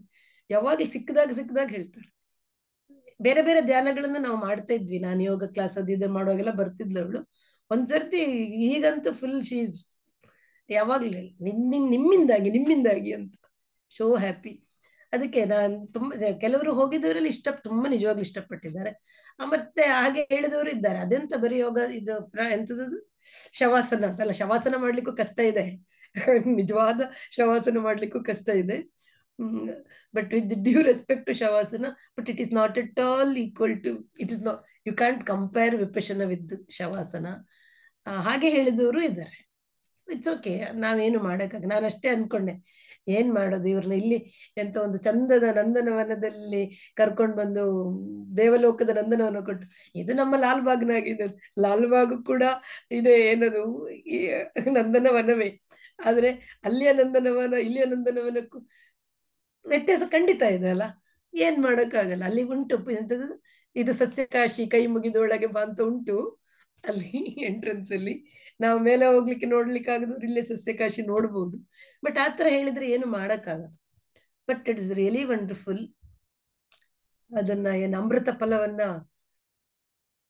ಸವಿದೇ ಅನುಭವಿಸ್ಬೇಕು, ಅಷ್ಟು ನಾನು ಹೇಳಬಲ್ಲೆ. ಆಯ್ತಾ? ಸೊ ಎಸ್, ಸೊ ನಮ್ಮ ಸಮಯ ಕೂಡ ಮುಗ್ದಿದೆ, ಹಾಗಾಗಿ ಈ ಸೆಷನ್ ಅನ್ನ ಇವಾಗ ಎಂಡ್ ಮಾಡೋಣ. ಅದರ್ವೈಸ್ ಸೆಷನ್ ಅನ್ನ ಮತ್ತೆ ಕೇಳಿಸ್ಕೊಳ್ಬೇಕು ಅನ್ನೋಂಥದ್ದು ಕುತೂಹಲ ಅಂತೂ ಖಂಡಿತ ಇದೆ. ಅಂಡ್ ಆ ಒಂದು ಮಾತುಗಳು ಅನುಭವ ಸಿದ್ಧವಾಗಿರೋದ್ರಿಂದಾಗಿ ಅದಕ್ಕೆ ಹೆಚ್ಚಿನ ಮಹತ್ವ ಇದೆ. ಇವತ್ತಿನ ಸೆಷನ್ ಸಾಕಷ್ಟು ಜನರಿಗೆ ವಿಪಶನದ ಆ ಬೀಜವನ್ನ ನಾವು ಹಾಕ್ಲಿಕ್ಕೆ ಸಾಧ್ಯ ಆಯ್ತು ಅಂತ ನಾನು ಭಾವಿಸ್ತೀನಿ. ನಾನು ಕೂಡ ಸಾಧ್ಯ ಆದಷ್ಟು ಬೇಗ ಇದರ ಒಂದು ಅನುಭವವನ್ನ ಖಂಡಿತ ಪಡಿತೀನಿ ಅಂತ ಹೇಳ್ತಾ, ಮತ್ತೊಂದು ಸಾರಿ ನಮಗೋಸ್ಕರ ಸಮಯವನ್ನ ಕೊಟ್ಟು ನಿಮ್ಮ ಅಮೂಲ್ಯ ಜ್ಞಾನವನ್ನ ನಮ್ಮ ಜೊತೆ ಶೇರ್ ಮಾಡಿದ್ದಕ್ಕೆ ತುಂಬ ಹೃದಯದ ಧನ್ಯವಾದಗಳು. ಮತ್ತೆ ನಮ್ಮ ಕಮ್ಯುನಿಟಿಗೆ ಬಂದು ನಿಮ್ಮ ಜ್ಞಾನದ ಈ ಪ್ರಕ್ರಿಯೆಯನ್ನ, ಜ್ಞಾನದ ಹಂಚಿಕೆಯನ್ನ ಖಂಡಿತ ನಮ್ಮ ಜೊತೆ ಮಾಡ್ಬೇಕು ಅಂತ ನಮ್ಮನ್ನು ಕೇಳ್ಬೋದು. ಎಲ್ಲರಿಗೂ ಪ್ರೀತಿಯ ಧನ್ಯವಾದಗಳು. ನನಗೂ ಮನಸ್ಸು ತುಂಬಾ ಖುಷಿ ಆಯ್ತು.